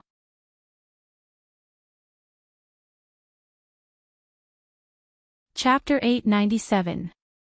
Ji Woo's expression froze. She had fought with Bai Changchun twice. When it came to Bai Changchun's ability, she knew it better than Yu Shuejun. He was an extraordinary existence, and the more he fought, the stronger he became. She clearly remembered that when they first fought, Bai Changchun was still no match for her and Yi Xiao. But when he appeared again not long after, that terrifying scene was still fresh in her memory. Yu Shuejun saw that she was silent and lowered his voice. If Bai Changchun is not dead, I believe that he is the one who is qualified to fight against Kentaichi. Because I don't think Jintai is necessarily the opponent of Emperor of the Underworld. Since Bai Changchun can fight with Emperor of the Underworld, he can naturally fight with Jintai. If Yu Qianqiu can contact him and ask him to deal with Jintai, even if he is not Jintai's opponent, at least he can make Jintai forget about you for a short time. If he can kill Jintai, it will be better. But he was seriously injured by Emperor of the Underworld and fled into the boundless dark land. Now I don't know if he is dead or alive. Even if he is still alive, can Yu Qianqiu find him? Even if he can find him, why would Yu Qianqiu let his master take such a big risk? Brother E, think about it. If Bai Changchun comes here to challenge Jin Tai, Emperor of the Underworld will come to take revenge. At that time, Bai Changchun will not only face Jin Tai. Ji Wu bitterly smiled and said, besides, it's not good to tell him this through someone else. We're under house arrest here, so there's no way for us to meet him. If someone else told him this, do you think he would believe it? Most importantly, he doesn't need to help me like this. I said it is an immature method. If you say that he doesn't need to help, then you are overthinking. You have saved his life just now.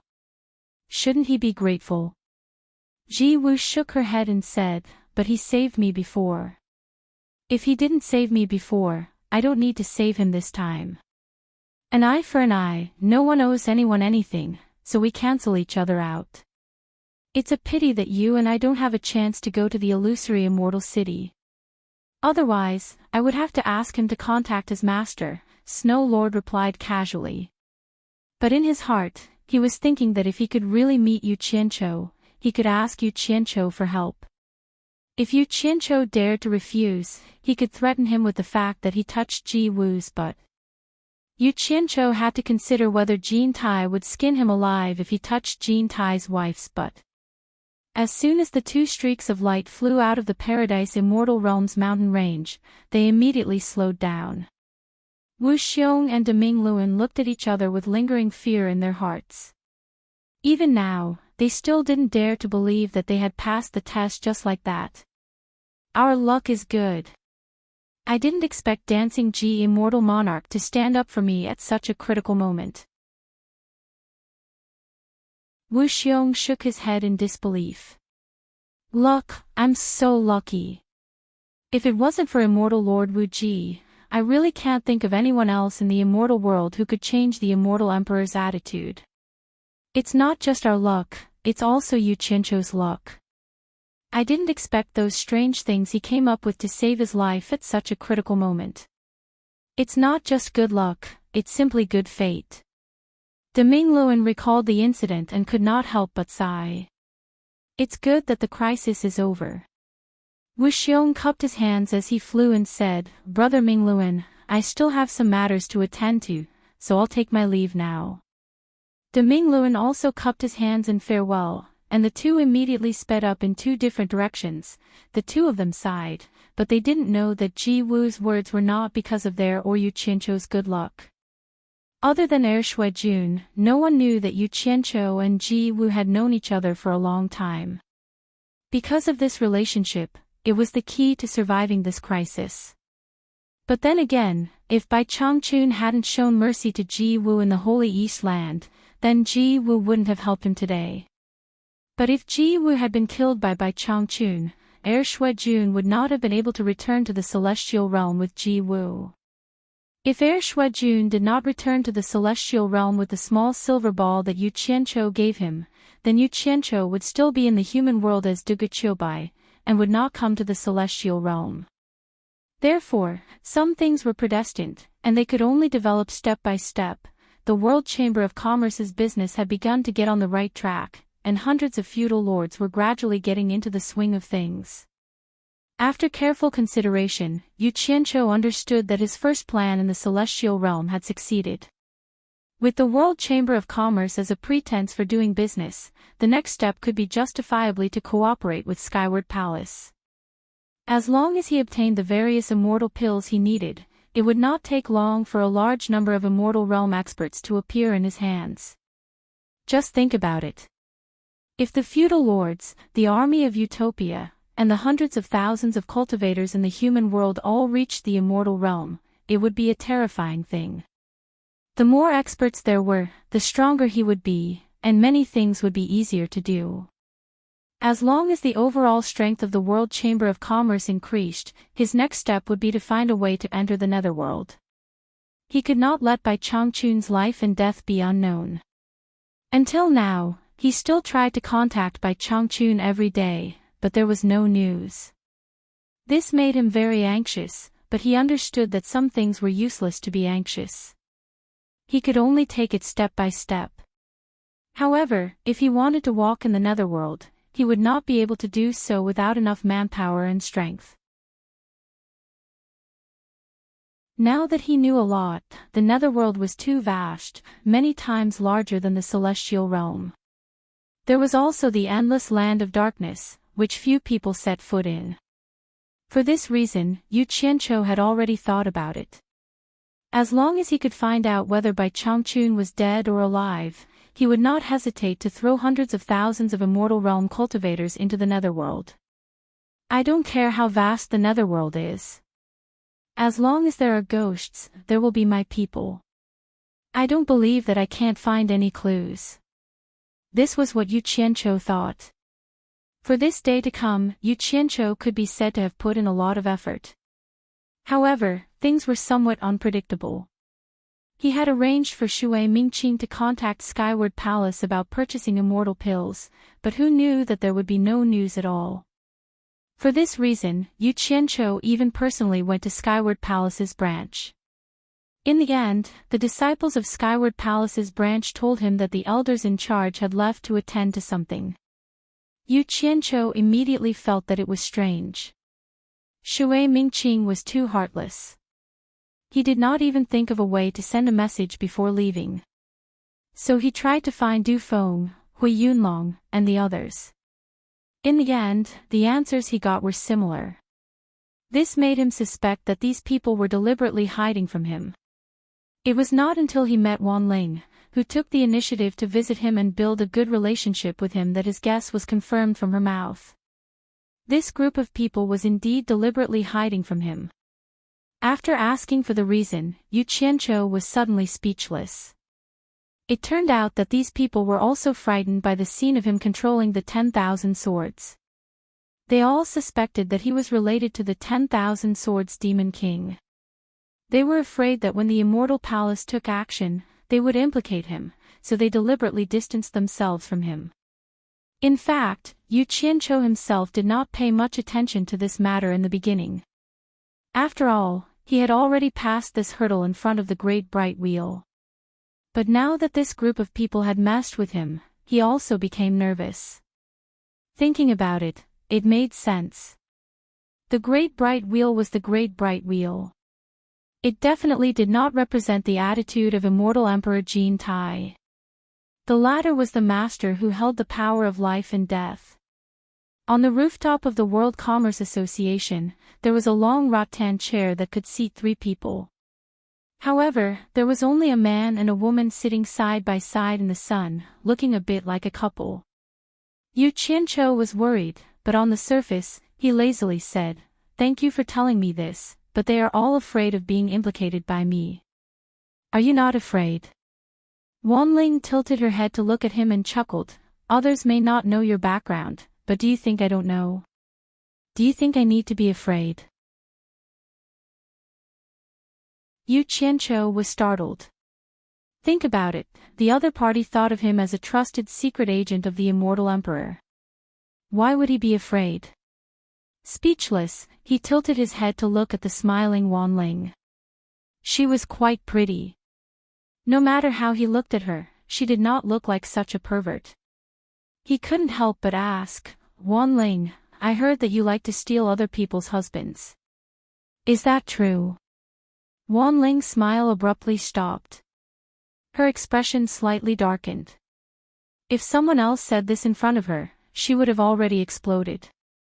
However, the person in front of her was Yu Qianqiu. At this moment, a figure suddenly appeared in front of the two of them. The newcomer was wearing a golden robe and was thin. Who else could it be but Demingluan? The two of them quickly stood up and bowed. Demingluan seemed to be a bit surprised that Wan Ling would be alone with Yu Qianqiu. He then directly asked Yu Qianqiu, "Where is Wu Xiong's wife?" "Oh. She left early in the morning." Yu Qianqiu was a bit apprehensive as he asked, "Why did executive come here?" Demingluan looked at Wan Ling and didn't say anything. It seemed that it was not very convenient with an outsider around. Yu Qianqiu understood and immediately smiled at Wan Ling. "I have some things to do here, so I won't keep you for long. Come and play often when you have time."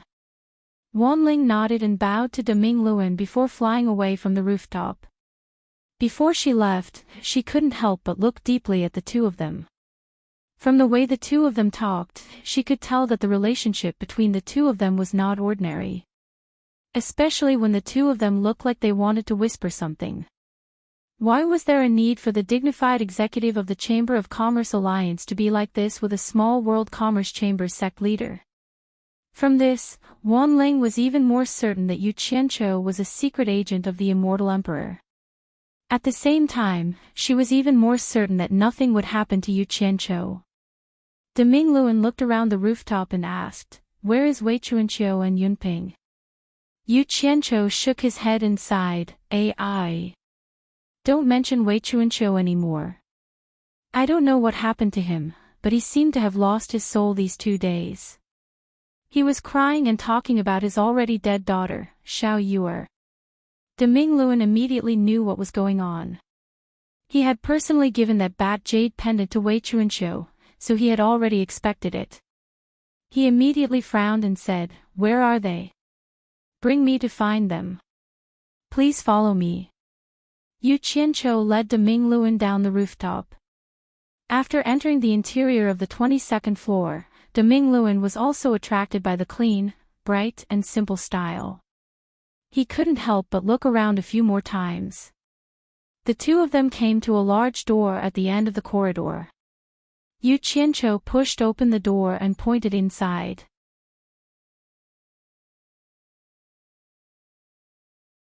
Chapter 898. This was a large room. There were 2 rooms on the top floor. There were no furnishings inside, only a few rattan chairs. The room was very quiet. Yunping silently stood by the window and looked outside. Wei Chuanqiu had finally stopped crying. He was paralyzed on a rattan chair with a dazed expression. The door was pushed open, causing Yunping to turn his head. Wei Chuanqiu was still lying there, unmoved. Seeing the two walk in, Yunping stared at the great bright wheel and said lightly, "You shouldn't have given him this jade pendant." The great bright wheel looked at Wei Chuanqiu, who was holding the bat pendant in a daze, and said disapprovingly, "Let him be like this, it'll be fine once the sadness passes." "How did it go?" Yunpeng's gaze turned to Yu Qianqiu and said, "What does Immortal Emperor Jin Tai plan to do to him?" Yu Qianqiu's heart clenched when he heard this. This was also the result he wanted to know. Perhaps she was stimulated by the words, "Immortal Emperor Jin Tai." Wei Chuanqiu, who was paralyzed on the rattan chair, made a goo-goo sound in her throat. Her pair of lifeless eyes that were immersed in the past gradually became lively. The 3 looked at him at the same time. Wei Chuanqiu looked at the great bright wheel, then stared at the bat pendant in his hand for a while, and then carefully put it away. "You're back from the Immortal Palace." Wei Chuanqiu struggled to stand as if he had just recovered from a serious illness. The others saw that he was speaking normally again and didn't say anything. They didn't want to bring up his sad past again. The great bright wheel nodded slightly and said, "This time, it was a fluke. At least it passed unscathed. The Immortal Emperor has already made his stance clear, he won't pursue this matter anymore." Yu Qianqiu's tense nerves immediately relaxed. He smiled at the 3 people who were looking at him in a simple and honest manner. Wei Chuanqiu tilted his head to look at the great bright wheel and said, "When did Jin Tai become so easy to talk to? You must have put in a lot of effort. Otherwise, with Jin Tai Ning's habit of not letting the wrong person go, this guy would probably be in trouble." "I did put in some effort, but it was useless." Deming Luan stared at Yu Qianqiu and said, "Actually, the one who played the decisive role was someone else. This brat's fortune was really good." At the crucial moment, Immortal Monarch Ji Wu suddenly spoke up for him. This was why the Immortal Emperor changed his mind. It was so close. Immortal Monarch Dancing Ji. The 3 of them exclaimed in unison. Wei Chuanqiu asked curiously, why would Immortal Monarch Wu Ji speak up for him? Deming Luan immediately explained what had happened. Only then did the few of them understand what had happened. Wei Chuanqiu immediately clicked his tongue and said, "It seems that you are really lucky. The words on the waterfall and this tall building actually saved your life. It seems that the money spent on building this tall building is worth it." Luck, luck. Yu Qianqiu laughed along. His eyes flickered with uncertainty. In fact, he knew better than anyone else. Immortal monarch Ji Wu definitely did not speak up for him because she wanted him to help build a residence. There could not be such a coincidence. The real reason was because they were acquaintances. This time, immortal monarch Ji Wu had returned the favor of saving his life. He could not tell that this woman was quite a loyal person. Well, this matter is over.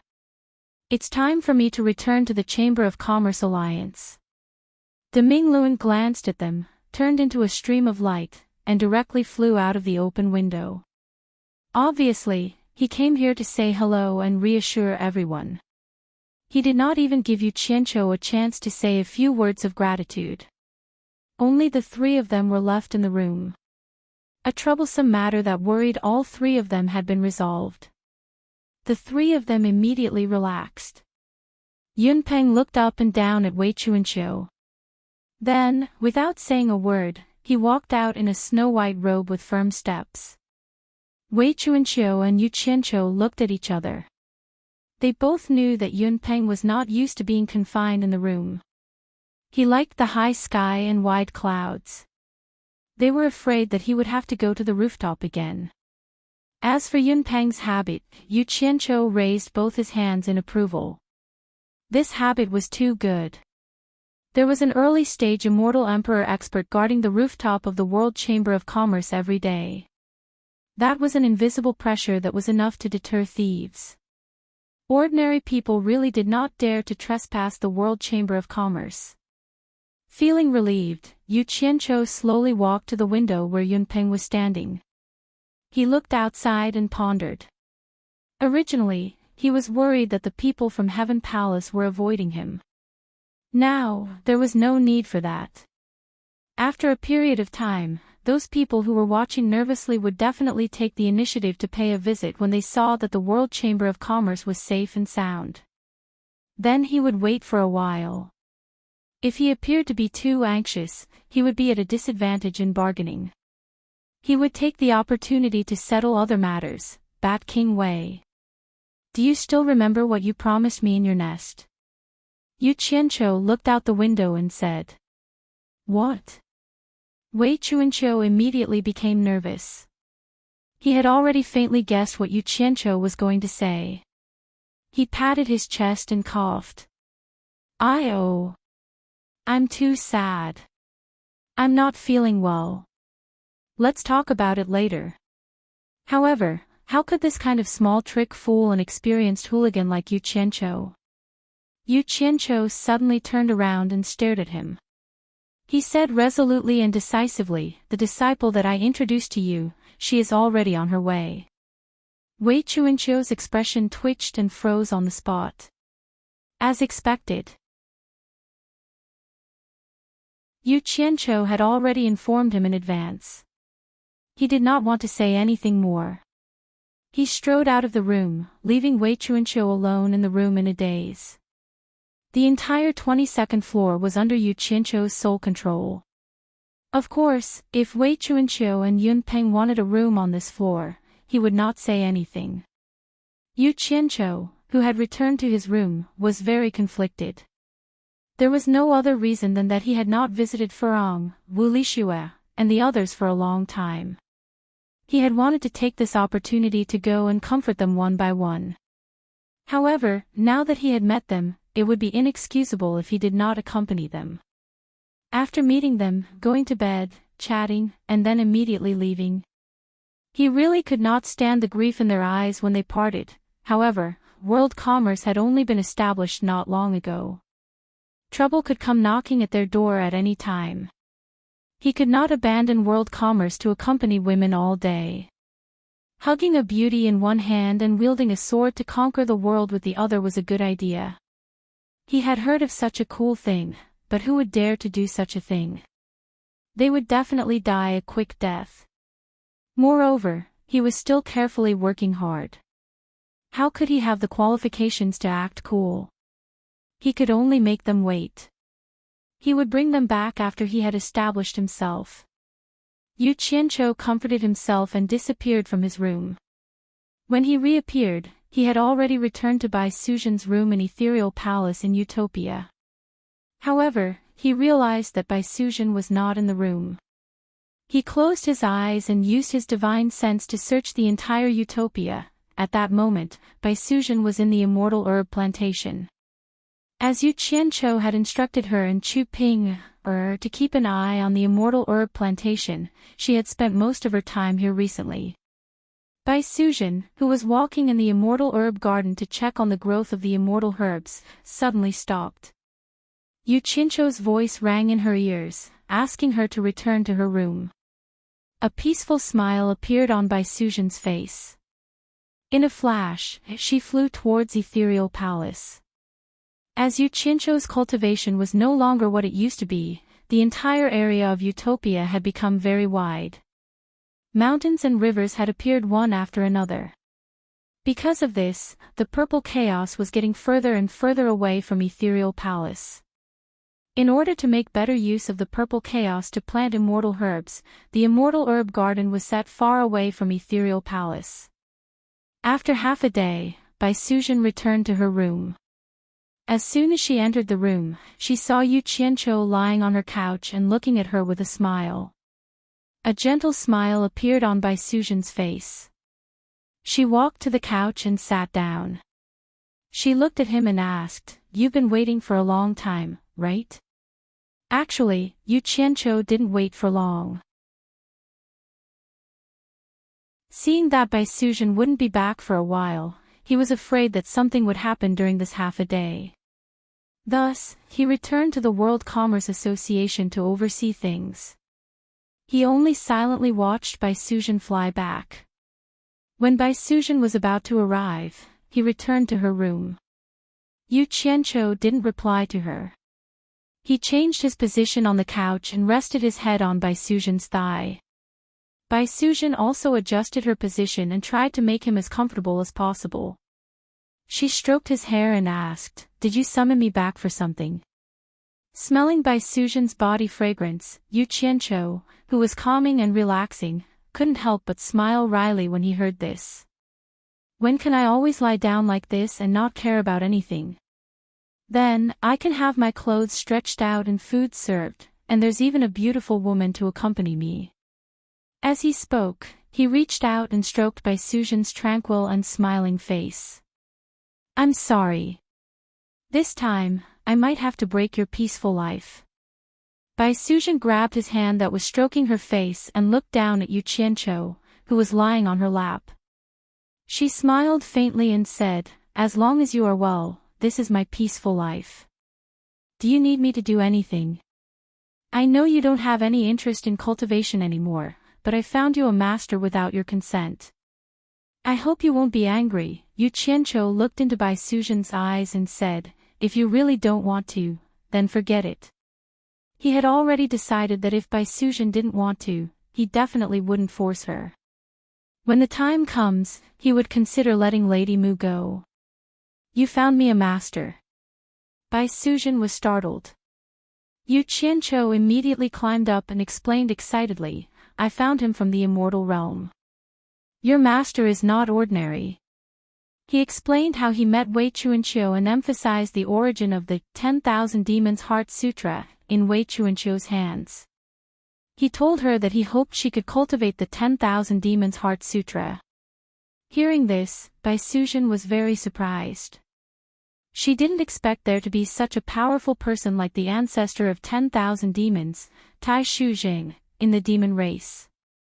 Imagine how powerful the cultivation treasure left behind by a person who could be compared to the devil god would be. However, she was only surprised. Bai Suzhen didn't seem to have much interest in this. She frowned and thought for a while, then slowly nodded and said, "I'm willing. I hope I can help you after I've cultivated it."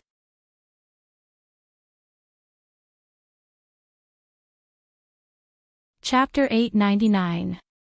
Yes, yes, yes. When you have successfully cultivated the Myriad Demon Heart Sutra, you will be of great help to me.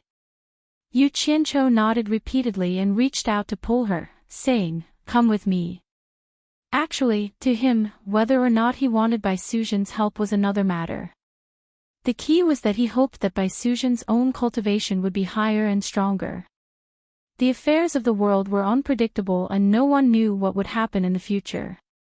If she encountered any danger, she would be able to protect herself. Secondly, it was too worrying to let someone else cultivate a treasure like the Myriad Demon Heart Sutra. If Bai Suzhen cultivated it, he would be at ease and feel that it was no different from cultivating it himself. Bai Suzhen smiled knowingly at his words and did not point it out. She reached out her hand and let Yu Qianqiu hold it. The two of them disappeared together. When they reappeared, a spacious, bright, and unique room made Bai Suzhen's eyes flicker endlessly. The room was a suite of rooms with clean white jade floors. There were a few rattan chairs in the living room. It was spacious and bright, and other than that, there were no other furnishings. Bai Suzhen looked at Yu Qianqiu with a puzzled expression. Yu Qianqiu immediately smiled and explained, "This is the World Commerce Association. This room is the room I live in. There are no furnishings in the room. It's too simple." Bai Suzhen let go of his hand and walked to the side of a few rattan chairs to feel around. Then, she pushed open the doors of a few small rooms and looked inside. She found that it was empty. Indeed, there was nothing prepared. Finally, she walked to the window of the living room and looked out at the tens of thousands of mountains. The mountaintops were occupied by houses and there were continuous streams of light rising and falling in the sky. For a moment, she was a little absent-minded. She murmured as if she was talking in a dream, "Is this the legendary immortal realm?" Yu Qianqiu walked behind her, hugged her waist, and whispered in her ear, "You're not mistaken, this is the celestial realm." Bai Suzhen tilted her head slightly and leaned on his shoulder. "Time flies. I still remember that you were still a dispirited little disciple of An Kuangtsung in that cave. I didn't expect you to have gone so far. You brought me out of that cave all those years ago, and now you've brought me to the immortal world. All of this feels like a dream. This is not a dream. This is reality." Yu Qianqiu buried his head in that fair neck and deeply inhaled the fragrance. He said with satisfaction, "In order to let the people I love have better and more beautiful dreams, I have always been working hard." Bai Suzhen's eyes were a little blurred. She didn't say a word and just quietly leaned on Yu Qianqiu's shoulder, looking out of the window peacefully. The two of them leaned on each other for a long time. Then, Yu Qianqiu reluctantly broke the silence and said, "Let's go, I'll take you to see your future master." "Okay." Bai Suzhen turned around with a peaceful face. Yu Qianqiu took her hand and led her outside. When they arrived at the door of Wei Chuanqiu's room, Yu Qianqiu pushed it open and found that Wei Chuanqiu wasn't there. Yu Qianqiu scratched his head and thought that the old guy couldn't have run away, right? He was a little worried as he pulled Bai Suzhen towards the rooftop. Bai Suzhen quietly followed him from start to finish. She was calm in this strange place. Wherever he pulled her, her white dress fluttered in the wind. She followed him, trusting him unreservedly. When the two of them reached the rooftop, Yu Qianqiu immediately heaved a sigh of relief. Wei Chuanqiu didn't run away. He was standing side by side with Yunpeng in front of the white jade railing. Yu Qianqiu pointed at Wei Chuanqiu's thin back and said, "He is the green-winged bat king Wei Chuanqiu. He is also the master I found for you. That is the White Cloud Mountain Lord Yunpeng, who is equally famous as the Bat King Wei Chuanqiu." The sound of Yu Qianqiu's words attracted Yunpeng's attention. Yunpeng turned around and looked at Bai Suzhen. Yunpeng, who had always been cold and indifferent, looked like he had seen a ghost. He slowly turned around and stared at Bai Suzhen, dumbfounded. Wei Chuanqiu, who was beside him, didn't move at all. His face was full of anger. He held the white jade railing with both hands and muttered, "This brat isn't a good thing. He always wants to take advantage of me. Did he bring someone with him?" Yunpeng's Adam's apple moved up and down as he swallowed with difficulty. He slowly patted Wei Chuanqiu's shoulder and said, "Take a look." Wei Chuanqiu shook off his hand and scolded, "I already said that this brat isn't a good thing. I don't need to look to know that he brought me a disciple. You have to take a look. I think I'm seeing things." This time, Yunpeng didn't pat him, but forcefully turned him around. Wei Chuanqiu glanced at him in annoyance. But this glance made Wei Chuanqiu feel as if he had been struck by lightning. He felt as if electricity was running through his body and his heart was beating wildly. He was completely stunned on the spot. His small eyes were wide open and his mouth was dry. His breathing became heavier and heavier. What were these two old fellows doing? Even if they had never seen a beauty before, there was no need to put on such a lecherous look. Yu Qianqiu looked at the two of them suspiciously. After standing in front of them, the two of them continued to stare at Bai Suzhen without blinking. Even though Bai Suzhen was calm and tranquil, she felt numb from the two people's gazes. She couldn't help but look at Yu Qianqiu. Seeing that Yu Qianqiu didn't say anything, she let go of Yu Qianqiu's hand. A gust of wind blew and Bai Suzhen, dressed in white, bowed and said, "Bai Suzhen greets the two seniors." "Bai Suzhen." Yunpeng muttered and looked at Yu Qianqiu. Who knew that Wei Chuanqiu, who was at the side, turned a deaf ear to Bai Suzhen. As if having an epileptic seizure, he made a hugging gesture with both hands and walked shakily towards Bai Suzhen. His face was filled with surprise and joy. He panted and said, Xiao Yu, is that you? Is it really you? Father thought you. Why have you been hiding from father? I know you're angry at father. It's all father's fault. I shouldn't have left you two mother and daughter alone. Bai Suzhen was confused by him.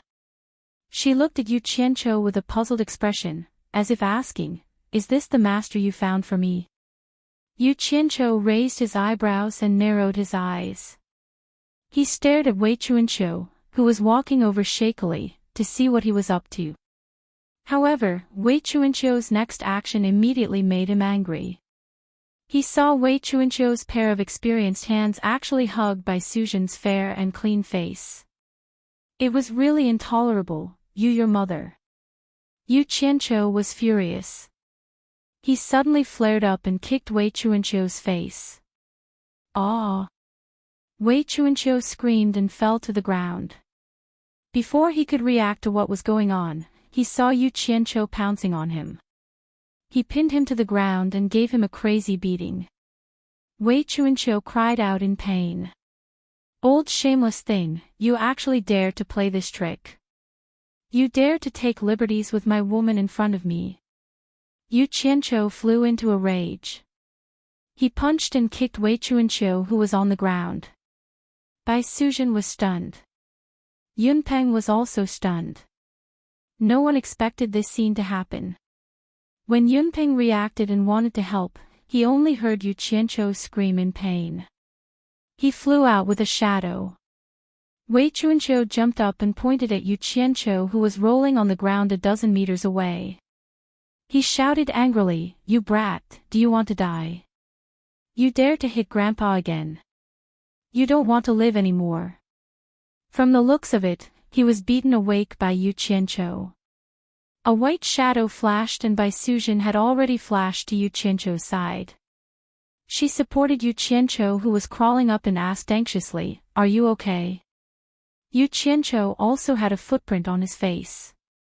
He was shaking his head and seemed to be a little dizzy. "Xiao Yu, do you hate Daddy so much that you would rather help him than Daddy?" Wei Chuanqiu looked at Bai Suzhen, who was supporting Yu Qianqiu, and said bitterly. Tears were already welling up in her eyes. Her emotions were fluctuating a little. "Old B****, I'm going to kill you. Yu Qianqiu shook his dizzy head and shouted randomly. He couldn't even tell which direction he was going in. Both of you shut up. Yunping shouted coldly and flashed to the middle of the two enemies. He first waved his hand and laid a soundproof enchantment on the rooftop. Then, he looked at both sides and stared at Wei Chuanqiu and said, Wei Chuanqiu, stop fooling around. Wake up. This person isn't Xiao Yu, Xiao Yu, is already dead. Nonsense. Xiao Yu, is clearly standing here. Wei Chuanqiu shouted himself hoarse. Fortunately, Yunpeng had the foresight to lay a soundproof enchantment on the rooftop first. Otherwise, his shout would definitely attract a lot of people to watch the show. Yu Qianqiu, who had woken up from shaking his head, immediately pointed at Wei Chuanqiu and scolded, Old lunatic, are you done with acting like a hooligan? Do you think I'm afraid of you? I was a hooligan leader in my previous life, and I specialized in dealing with hooligans. To him, anything could be discussed. However, if someone dared to touch Bai Suzhen, then there was absolutely no room for discussion. Yu Qianqiu, shut up. After Yunping shouted, he immediately cupped his fists at Bai Suzhen and said, Miss Bai, right? Please forgive me. This old friend of mine thought that you were his daughter who had passed away many years ago.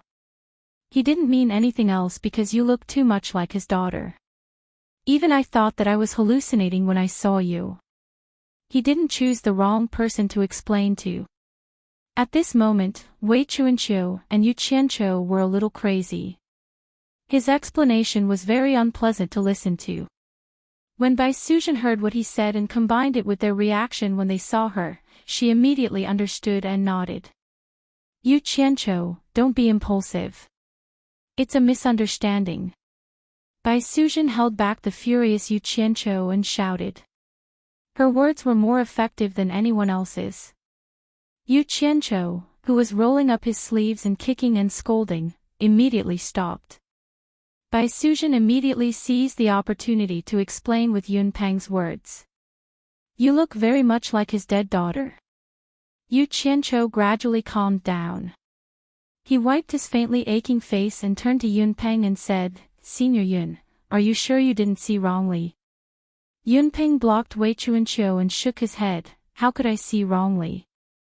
Very similar, simply too similar. It's as if they were carved from the same mold. The only difference is that their temperaments are as different as the clouds and mud. Xiao Yu, is smart and eccentric, while she is graceful and quiet. No, she is Xiao Yu, Wei Chuanqiu shouted crazily and tried to break free from Yunpeng's obstruction. A cold light flashed in Yunpeng's eyes. His 5 fingers formed into eagle claws and faintly glowed with a golden light. He streaked across like lightning and directly grabbed Wei Chuanqiu's collarbone. He shouted coldly, Open your eyes and look clearly. Look at this lady's original form. Is she your Xiao Yu,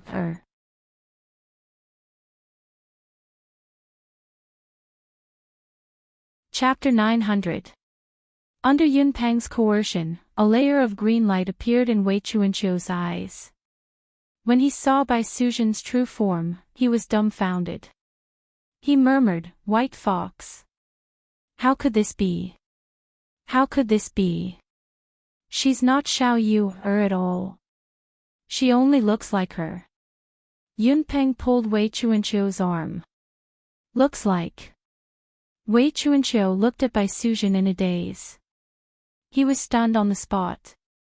Yu Qianqiu knew that he couldn't talk to him for a while. He could only wait for him to wake up. He pulled Bai Suzhen and said, There's something wrong with this guy's brain. Let's go. Before Bai Suzhen was pulled away, she looked back at Wei Chuanqiu with pity. After the two returned to the room, Yu Qianqiu leaned back on the rattan chair. He didn't expect something like this to happen. Bai Suzhen shook her head with a faint smile. She took out a white handkerchief and wiped the footprint on his face. With this warmth, Yu Qianqiu's mood improved a lot. He pulled Bai Suzhen to sit with him and told Bai Suzhen everything he knew about the immortal world. No matter how surprising and dangerous Yu Qianqiu's story was, Bai Suzhen always had a faint smile on her face. She listened carefully and would occasionally ask a question.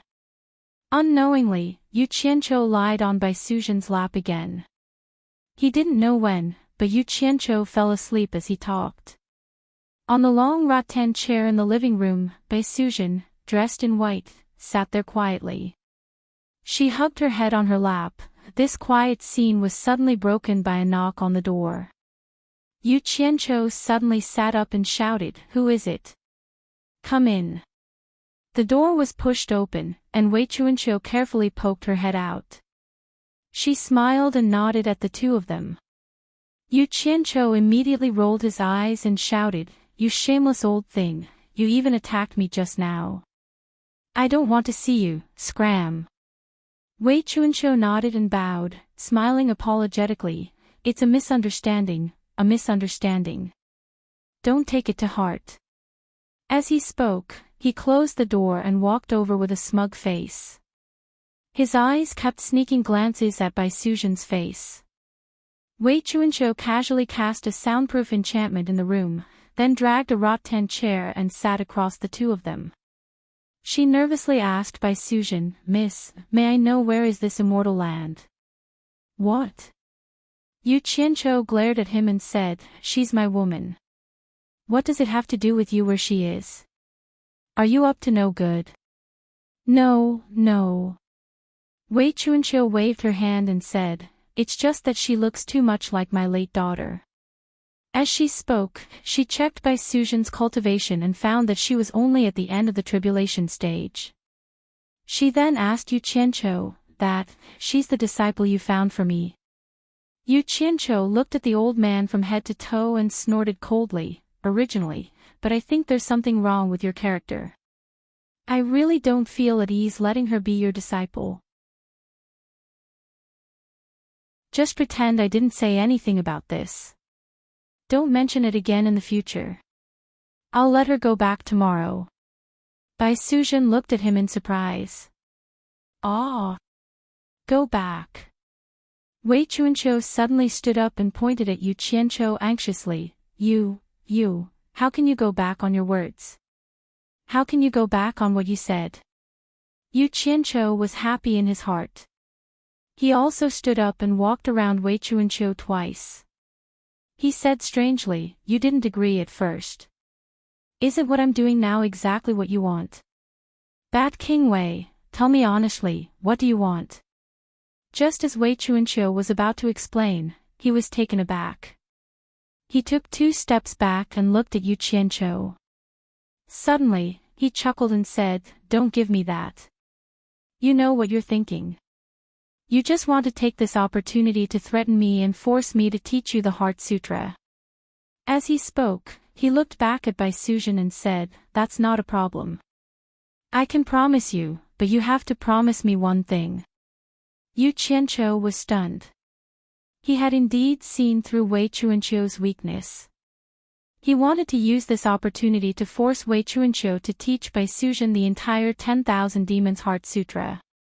This was because their previous agreement was that Wei Chuanqiu's cultivation technique would allow Bai Suzhen to protect herself against experts below the Immortal Emperor stage. Who would have thought that Wei Chuanqiu was also an old fox? He saw through the other party's scheme in an instant. "Do you think everyone is as despicable and shameless as you?" Yu Qianqiu said with a face full of disdain. Wei Chuanqiu laughed coldly. No matter what he said, he continued, "As long as you agree to my condition, I will do my best to teach you the 10,000 Demons Heart Sutra. If you don't agree, then forget it. But I warn you, this is your last chance. If you reject it, there will not be a second chance." Yu Qianqiu was stunned. The corner of his mouth twitched. He gritted his teeth and said, "Old bat, you win. But I also warn you, I will not agree to conditions that are too excessive. Speak. What condition?" Wei Chuanqiu became slightly agitated when he heard that. He did his best to suppress his rising and falling chest. He looked at Bai Sujin and said word by word, "As long as you agree to be my daughter, I can make you the #1 expert of the demon race." Bai Sujin's red lips parted slightly. She was stunned. Yu Qianqiu was also speechless. He did not expect Wei Chuanqiu to make such a request. The room immediately became quiet. Wei Chuanqiu said anxiously, "Why? Can't you agree?" Bai Sujin was at a loss. She looked at Yu Qianqiu for help. Yu Qianqiu scratched his head helplessly. This request could be said to be excessive, but it could also be said to be not excessive. It all depended on what the person involved thought. He coughed awkwardly and said, "Bat King Wei, I understand your feelings. But this kind of thing cannot be forced." He turned to look at Bai Sujin and said, "You decide for yourself. Don't force it. We have not reached the point where we have to sell our bodies for glory." Bai Sujin furrowed her brows. Becoming someone else's daughter. This decision was simply too difficult for her. The most important thing was that the 10,000 Demons Heart Sutra had no attraction to her at all. To become someone else's daughter for something that had no attraction at all, no one was willing to do it. However, what made her hesitant was that Yu Qianqiu clearly hoped that she would cultivate the Myriad Goblin Heart Sutra. After she cultivated the Myriad Goblin Heart Sutra, she would definitely be of help to Yu Qianqiu. Yu Qianqiu could tell that Bai Sujin was unwilling. He immediately said without hesitation, "Bat King Wei, let's drop this matter. Don't mention it again. You can keep the Myriad Goblin Heart Sutra and slowly cultivate it. She is she and you are you. How can your opinion represent hers?" Wei Chuanqiu roared. Then, he strode in front of Bai Sujin and squeezed out a smile, "Don't worry. All I want is a status. In the future, you and I can just call each other father and daughter. I don't really want you to be my daughter and fulfill the filial duties of a daughter." Yu Qianqiu rolled his eyes and pulled Bai Sujin away, saying, "This guy has gone crazy thinking about his daughter. Follow me and ignore him." However, what surprised him was that Bai Sujin paused and smiled as she let go of his hand. Then, she bowed to Wei Chuanqiu and said, "Bai Sujin greets foster father." Silence. The room was instantly so silent that one could hear a pin drop. Yu Qianqiu stared at Bai Sujin in bewilderment. After a moment of shock, Wei Chuanqiu's body suddenly trembled violently. He burst into wild laughter, tears streaming down his face. After a long while, he finally stopped laughing. He took a step forward and placed his hands on Bai Sujin's shoulders. His eyes were red as he panted heavily, "My good daughter. My good daughter. Don't worry. From today onwards, I will let you become the entire demon race. No, I will let you become the #1 expert in the 3 realms. From today onwards, no one will be able to hurt you. I promise that I will never let anyone hurt you again." As he spoke, he pulled Bai Sujin into his arms and wailed, "Xiao Yu, it's all father's fault. I shouldn't have left you and your mother behind. I promise you that I won't let anyone harm a single hair on your body in the future." Suddenly being hugged by a strange man like this, Bai Sujin was at a loss of what to do. Yu Qianqiu's expression was also twitching. He could tell that Wei Chuanqiu was usually quite normal, but once he touched his dead daughter, he would immediately become insane. To put it bluntly, he was suffering from intermittent mental illness. It was the kind of mental illness that would immediately act up when he was stimulated. Damn it. I have eyes but failed to see. How did I get mixed up with a mental patient? Yu Qianqiu took a step forward and pulled Wei Chuanqiu with all his might. "Old bat, let go of me. Men and women should not touch each other. Don't pretend to be sick to take advantage of me." He secretly hit Wei Chuanqiu a few times before he finally released the bear hug in pain. Actually, he didn't want to argue with a mental patient. But no matter how sick you are, you can't hug my woman. Not to mention in front of me. Fortunately, Wei Chuanqiu's illness wasn't serious. After he let go in pain, he immediately knew that he had lost control. He wiped his tears and apologized profusely. It was foster father who lost control. As he said that, he took out the bat jade pendant carved from green jade and handed it to Bai Suzhen. This is foster father's greeting gift. Put it on, put it on. Bai Suzhen took it and didn't know whether to laugh or cry. She hung the jade pendant on her waist as she was told. Wei Chuanqiu's eyes lit up as he nodded repeatedly and said, similar, really similar. Wait a moment. After saying that, he quickly opened the door and disappeared outside the door. Bai Suzhen and Yu Qianqiu looked at each other.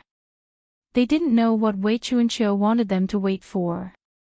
In the end, he didn't come back after waiting for a while. Yu Qianqiu held Bai Suzhen's hand and shook his head helplessly. So this old man is sick. It's really hard on you. It's nothing. Actually, he's quite pitiful. Bai Suzhen smiled faintly. Just as the two of them were sighing, the door was suddenly slammed open with a bang.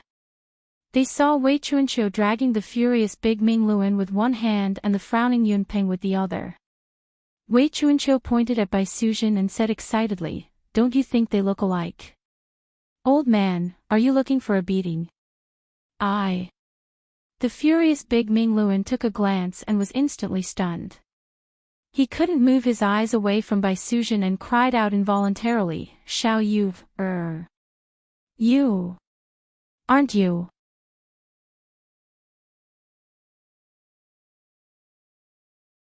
Chapter 901. Even though Yun Peng knew that Bai Suzhen wasn't Xiao Yu, when he saw Bai Suzhen's slender and graceful figure with the bat jade pendant on her waist, he couldn't help but fall into a trance. She was almost exactly the same as the Xiao Yu, in his memory. It was as if the Xiao Yu, who smiled and called him third uncle, was right in front of him. She isn't Xiao Yu, she just looks like Xiao Yu, Yun Peng sighed softly. De Ming Luan looked at him in astonishment, so Yun Peng told him the truth in a concise manner. He told him that the person in front of him was called Bai Suzhen and that she was Yu Qianqiu's woman. It was a complete coincidence. Similar, too similar. De Ming Luan shook his head and exclaimed. Wei Chuanqiu immediately pointed at the two of them and said to Bai Suzhen, "This is your uncle De Ming Luan, and this is your third uncle Yun Peng." When the three of them were together, De Ming Luan was the eldest, Wei Chuanqiu was the second, and Yun Peng was the third. It coincided with the saying, "A bright moon shines in the sky, green wings and jade wings follow." Bai Suzhen had heard of these two people's names from Yu Qianqiu. Since Yu Qianqiu had told her about them, it would not be too much for her to address them as a senior. She immediately bowed to the two of them, first uncle, third uncle Yun. De Ming Luan and Yun Peng both inhaled a breath of cold air. They hadn't heard such a familiar form of address for many years. They nodded with some emotion, "Good, good, good." Yu Qianqiu stood at the side and looked at one and the other. In the end, he looked at Bai Suzhen with a hint of boredom. He was really speechless. He sighed in his heart that Bai Suzhen's luck was too good. The moment she arrived in the immortal world, she had a foster father and a first uncle and third uncle. These were three early-stage immortal emperor experts. Especially De Ming Luan's identity as the leader of the Chamber of Commerce Alliance, it was even more incredible. With these three people protecting her, who would dare to touch Bai Suzhen? Yu Qianqiu was happy to see such a situation. However, Yu Qianqiu was a little depressed. Bai Suzhen was his woman, and Wei Chuanqiu was now Bai Suzhen's adoptive father. Didn't that mean that his status was a generation lower than Wei Chuanqiu's? It seemed like it would be inconvenient for him to make a move on her in the future. The happiest person in the room was none other than Wei Chuanqiu. She was grinning from ear to ear. Yu Qianqiu understood that this mental patient had found spiritual sustenance. He reckoned that he had entrusted his fatherly love, which he had nowhere to vent, to Bai Suzhen. It really made one speechless. The lively atmosphere finally ended with the departure of the great bright wheel and Yunpeng. However, Wei Chuanqiu was still looking at Bai Suzhen with a smile. The more she looked at her, the more she liked her. Actually, Bai Suzhen's appearance and gentle and amiable temperament easily gave people a sense of closeness. This temperament was a reaction from the inside out. It was filled with a tranquility that stood aloof from worldly affairs. It could not be faked. At the side, Yu Qianqiu could not stand it anymore. He coughed and said, "Bat King Wei, stop smiling foolishly. It's time to get to the point." Oh. After Wei Chuanqiu reacted, her smile disappeared and was replaced with a dignified expression. She slowly said to Bai Suzhen, "The ancestor of all demons, Tai Shu, wrote the 10,000 Demons Heart Sutra. In the opening chapter, there is a saying that demons also have a Tao. Those who walk the Tao are different from the human Tao. Those who walk the ghost Tao are different from the ghost Tao. Those who walk the devil Tao are different from the devil Tao. Those who cultivate the immortal body, cultivate the myriad transformations technique, and obtain the unfathomable techniques are called the devil Tao." What's that? Yu Qianqiu was confused. He stretched his head over and asked, "There are humans, ghosts, and devils. How can one cultivate such complicated things? It's none of your business. Why are you interrupting? Why are you still here?" Wei Chuanqiu glared at him and said, "This is the devil Tao. It's not something you can peek at. Scram. I don't want to learn it. I promise I won't interrupt anymore. I'll just listen from the side." Yu Qianqiu smiled apologetically. "Are you going to scram or not?" Wei Chuanqiu said with a ferocious expression. Fine. Take your time to teach me. I'll scram. Yu Qianqiu nodded and bowed as he retreated. He was purely curious. Actually, he had no intention of secretly learning it. Moreover, this devil Tao was not something he could cultivate. Moreover, it was Bai Suzhen who was learning it. In order not to affect Bai Suzhen, he could only obediently scram. When Bai Suzhen saw his behavior, she could not help but cover her mouth and chuckle. As a result, Yu Qianqiu rolled his eyes at her as she walked out of the door. After the door was closed, Wei Chuanqiu was still worried. He consecutively set up a few soundproof enchantments in the room. Then, he walked back and said, "Although I have studied this 1000 Devil Heart Sutra for a long time, I have never cultivated it due to other reasons. However, after 10,000 years of study, I have already memorized the steps of cultivation. It should be able to answer some of your doubts. So, I can only impart it to you. As for the cultivation, you still have to rely on yourself. We'll do it step by step. Let's start from the first scroll. Sit down and listen to me slowly." Wei Chuanqiu waved his sleeves. The rattan chairs in the living room moved to the side of the wall. The two of them sat cross-legged. When both of them had calmed down, Wei Chuanqiu began to slowly explain the 1000 Devil Heart Sutra. Yu Qianqiu, who was standing outside the door, looked around for a while. He could not help but look inside through the crack in the door. He really wanted to see what was so special about this grimoire that was left behind by an expert who could be mentioned in the same breath as the devil god. Unfortunately, the two of them sat cross-legged on the floor and listened for a long time. However, they could not hear a single sound. They could not help but fling their sleeves and leave resentfully. The cultivation world and the human world had already calmed down. Due to the strong restrictions of the lords of the various countries all withdrew their disciples and strictly ordered them not to go out and cause trouble. They could only concentrate on cultivating in their sections. In the Chinese cultivation world, the Green sect and the Hong sect, the two big sects, passed down Yu Qianzhou's decree and forcefully interfered. This also forced everyone to stop fighting with the various countries. At this point, the whole cultivation world and the human world had entered an unprecedented peace. Due to the absence of the cultivation world's interference, China's new aristocratic Shi dynasty also began to fearlessly rectify the people's lives. China, which had been plunged into the flames of war, entered a state of recuperation. Corvée labor was reduced, taxes were reduced, and the people happily welcomed the new dynasty. Deep in the wilderness of China, on the main peak of the undulating mountain range, there was a majestic building complex. This was the number one sect of the Devil Dao, the 10,000 demons. In the old forest behind the majestic building, there was a lonely house built against the mountain. This was the place where the previous leader of the 10,000 demons, Yan Wuqian, cultivated. A gust of autumn wind blew, and the yellow leaves on the treetops fluttered into the courtyard. A young disciple of the 10,000 demons, who had been in charge of serving the previous leader, was sweeping the fallen leaves in the courtyard with a large broom. The sound of the sweeping echoed in the quiet courtyard.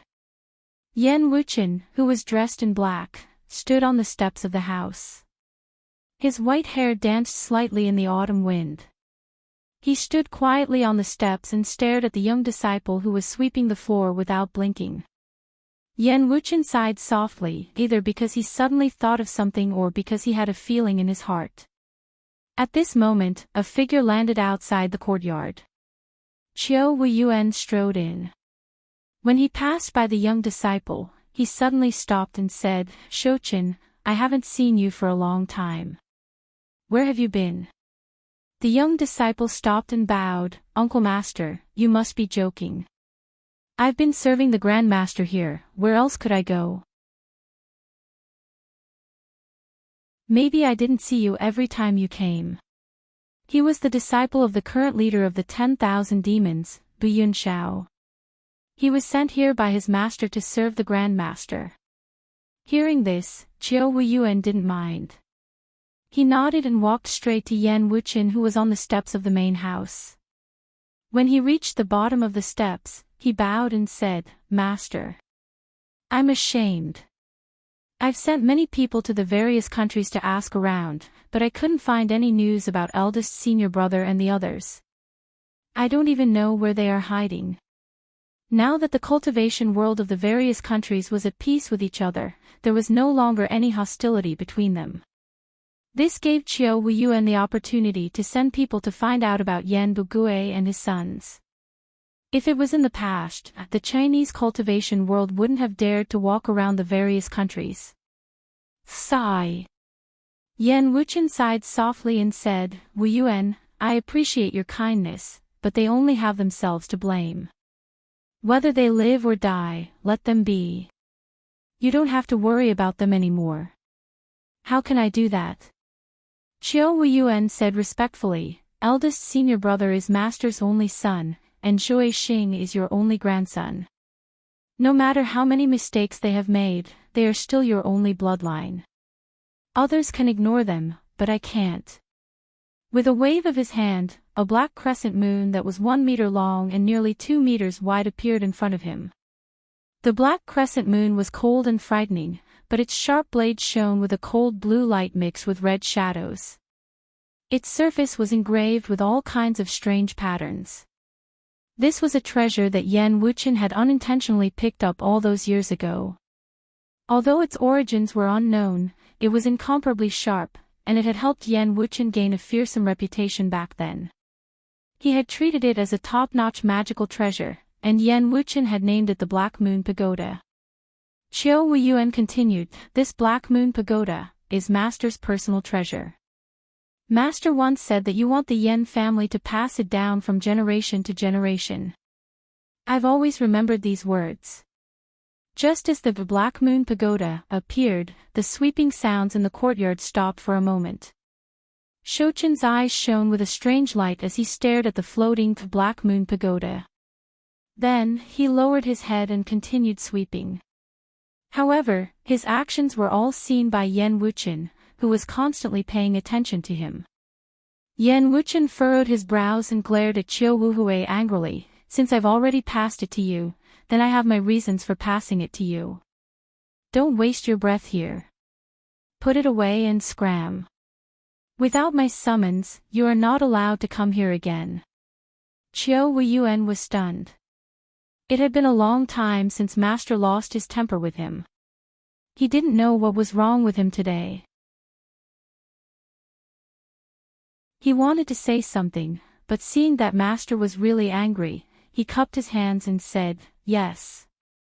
Then, he put away the Black Moon Pagoda, turned around respectfully, and left obediently.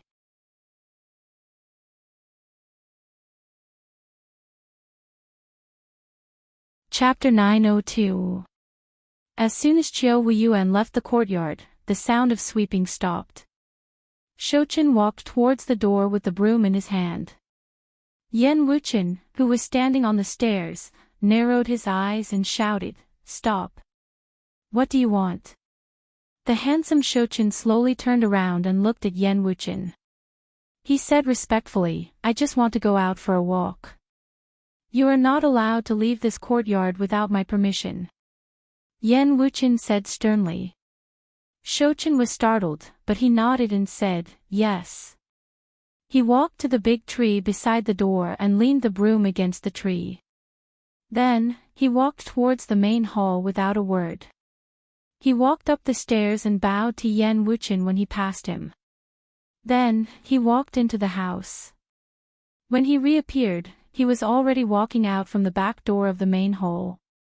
He slowly walked into a cave in the mountain wall of the backyard. After passing through a dark cave passage, the front suddenly opened up. There was a spacious space in the belly of the mountain. There were tables, chairs, and beds. This cave was Yan Wuchen's cultivation place, and it was also the forbidden area of the 10,000 demons. Even the current palace lord of the 10,000 demons, Bu Yunxiao, did not dare to trespass. However, the strange thing was that Yan Bugue, who had disappeared from the cultivation world for a long time, was brazenly sitting at a table and drinking wine. Shouchen frowned slightly. He strode over and snatched the wine jug from the already drunk Yan Bugue's hand. Yan Bugue tilted his head to look at Shouchen and laughed miserably. "Now that we are hiding in this dark place, we don't even dare to take a step out of the cave. We don't even know when this kind of life will end. Can't I even have a drink?" At this moment, the stone niche on the main seat slowly moved away. Man Hu and his martial brothers, who had disappeared from the cultivation world for a long time, walked out. Behind them was third brother Axane. The 7 of them were covered in dust. Shouchen glanced at them and placed the wine jug in front of Yan Bugue. Yan Bugue hugged the wine jug and gulped it down. "The secret room is almost finished. We just need to do some simple decorations and it can be used," Man Hu reported. The appearance of these people, coupled with their respectful attitude towards Shouchen, immediately made Shouchen's identity seem even more mysterious. In fact, Shouchen was none other than Yan Juexing, who was almost killed by Yu Qianqiu in Lingfang Valley. Because his primordial spirit was not destroyed, he took over Shouchen's body and was reborn. In fact, Yan Juexing himself had no idea what was going on. Back in Spirit Fang Valley, he thought he was dead.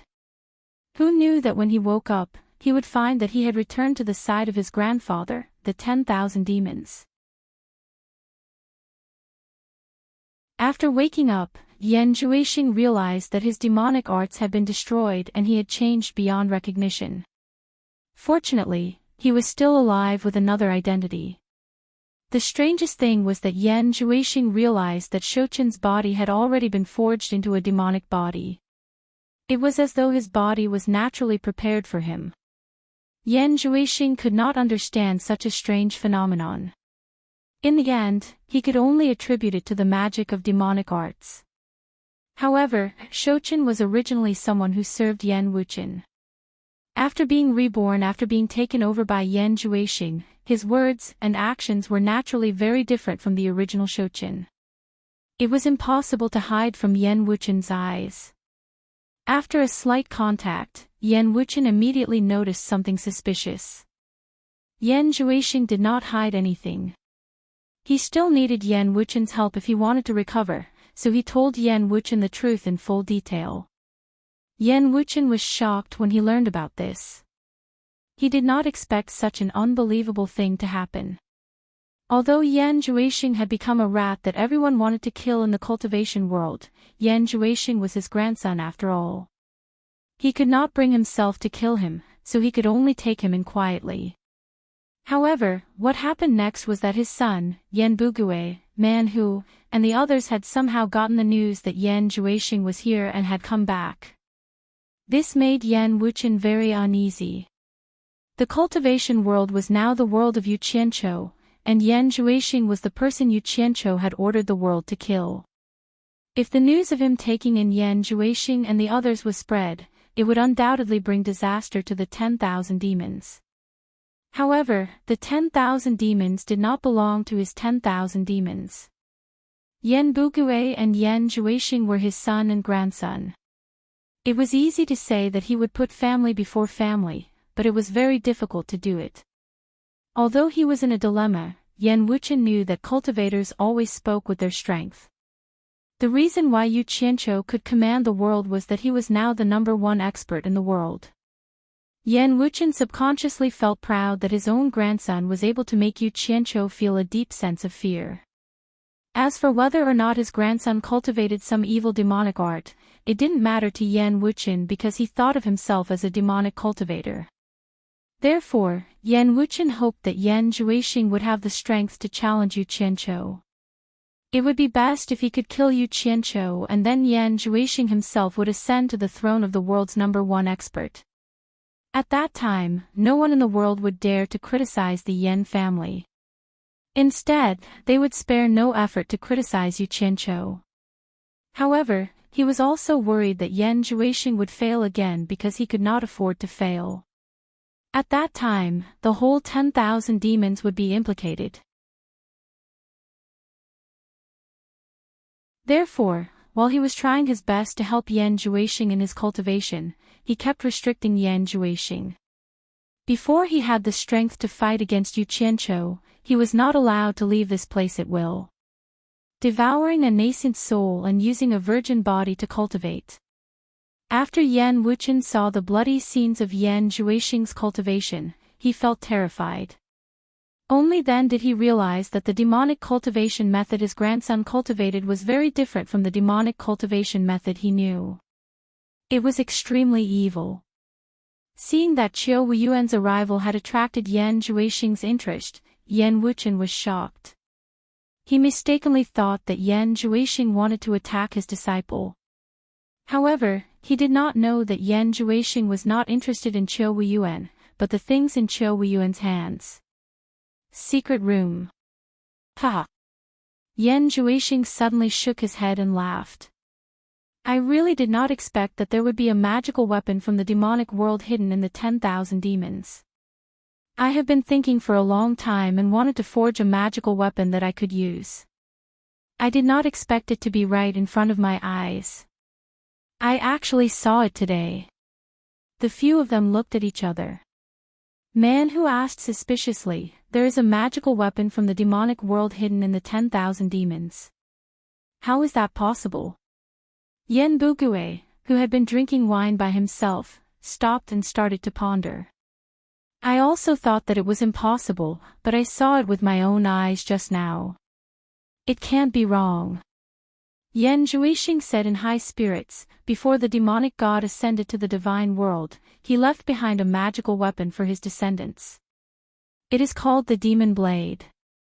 There is a picture of the Demon Blade in the demonic book. It is shaped like a crescent moon. It is exactly the same as the one I saw just now. It is a waste for such a magical weapon to fall into the hands of Qiu Weiyuan. What a pity. Shaped like a crescent moon. Ah! Yan Bugue suddenly stood up and exclaimed, are you talking about the Black Moon Pagoda? Yan Zhuixing looked at him and nodded with a smile. That's right. It is the Black Moon Pagoda. In the past, I heard that my grandpa had a famous treasure in his hands, which helped him run unhindered in the Chinese cultivation world. Unfortunately, I've never seen it. I didn't expect it to be a magic weapon left by the devil god, the devil blade. To others, the demon blade is just a sharp magical weapon.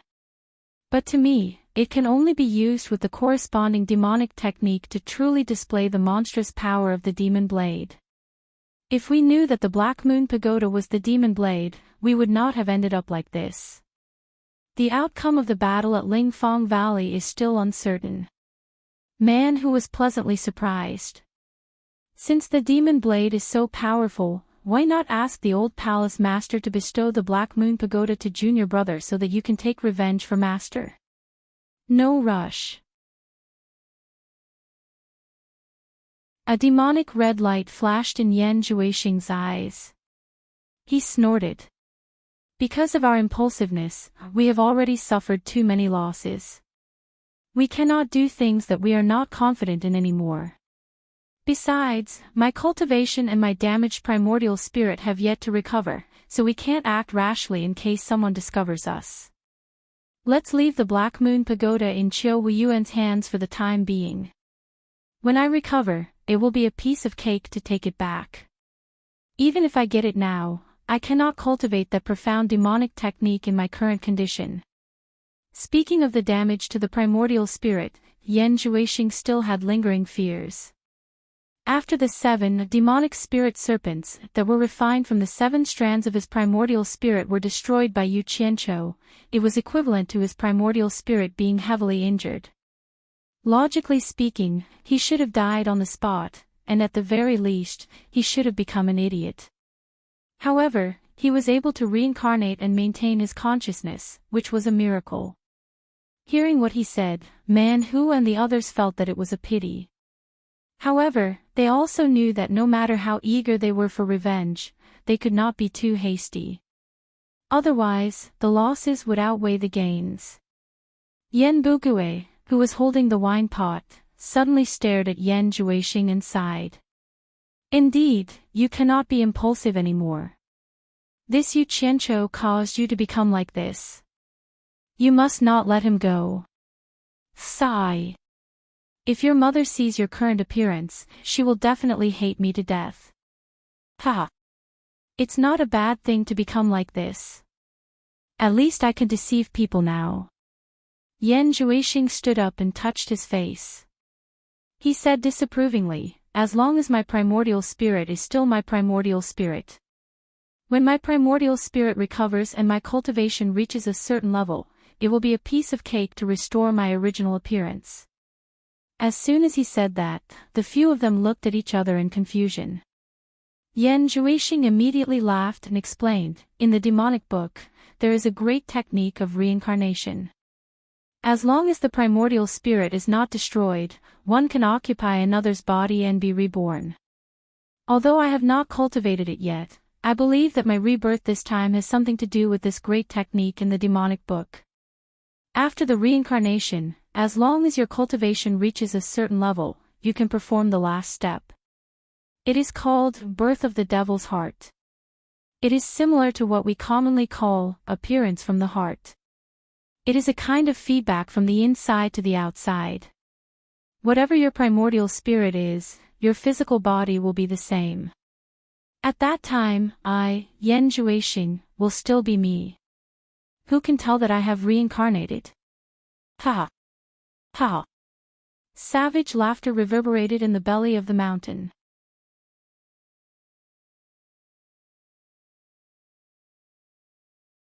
Chapter 903.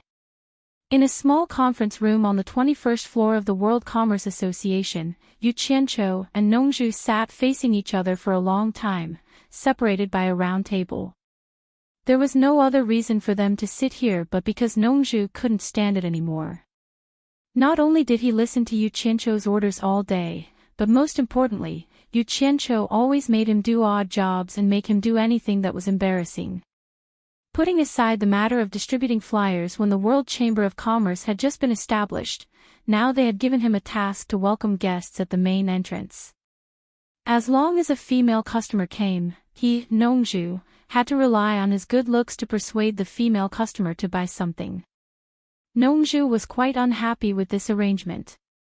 However, Yu Qianqiu had made the arrangement in front of the lords of the various kingdoms. Nongju couldn't refuse in public and had to give Yu Qianqiu some face. Even if he wanted to refuse, he had to look at the green-winged bat King Wei Chuanqiu who had been eyeing him covetously. Nongju could only comfort himself that this skinny bat's spirit was just jealous of his good looks. But then again, being handsome did have its advantages. Many female customers became regular customers because of Nongju's face. However, the reason why Nongju decided to give up was that there were two female guests he was familiar with who came to visit him at the same time. Both of them wanted him to accompany them. However, Nongju couldn't separate himself, so he could only accompany one at a time. Because of this, he angered the other female customer who was ignored. That female customer flew into a rage on the spot and took out a large pile of spirit stones to ask Nongju to accompany her. As long as Nongju accompanied her, she would give him this pile of spirit stones. Hearing this, all the lords looked at Nongju with suppressed laughter. Nongju was angry. He almost slapped that female customer. I'm not selling my body. But in terms of fighting, that female customer's cultivation was much higher than his. She was an immortal expert and he probably couldn't take advantage of her. Moreover, the World Commerce Association's rules forbade rudeness to customers. This was the main reason why Nongju came to complain. Sigh. I told you to stay in the Southern Sea's violet bamboo forest to protect Farong, Ze, and the others and not come to the immortal dimension to join in the fun, but you just didn't listen. Yu Qianqiu sighed with emotion, and he had an expression as if he should have known this would happen. Bang! Nongju slammed the table angrily and suddenly stood up, pointing and scolding, Don't cry crocodile tears here. Don't think that I don't know that you are deliberately playing tricks on me and forcing me to go back. You heartless bastard. No matter what, I'm a good friend of your master. Now that your master is gone, you're turning your back on me. It's so disappointing. Yu Qianqiu wasn't angry at all. He leaned back on the chair and shrugged, I really didn't force you. Everyone came to the immortal world to conquer the world, so we naturally have to play to our strengths. Think about it. Although you, Mr. Nongju, are a first-class expert in the mortal world, you're not even close to being an expert in the immortal world. Tell me, other than a good face, what other strengths do you have? Since you have such a strong point, I naturally have to let you play to your strengths. If I let others do this, the female customers won't give me face. You've already made those female customers fork out at least a few 100 million divine-grade spirit stones. To be honest, I'm not willing to let you go even if you want to. How about this? Why don't you stay and try again, maybe you'll get used to it after a long time. Shut up. Nongju gritted her teeth and said, Don't give me that, you win. I don't want to play anymore, I want to go back. You really want to go back? Yu Qianqiu's eyes lit up. He stood up and walked to Nongju's side, asking solemnly, Think about it carefully, I don't want to force you. Do you want to go back or stay?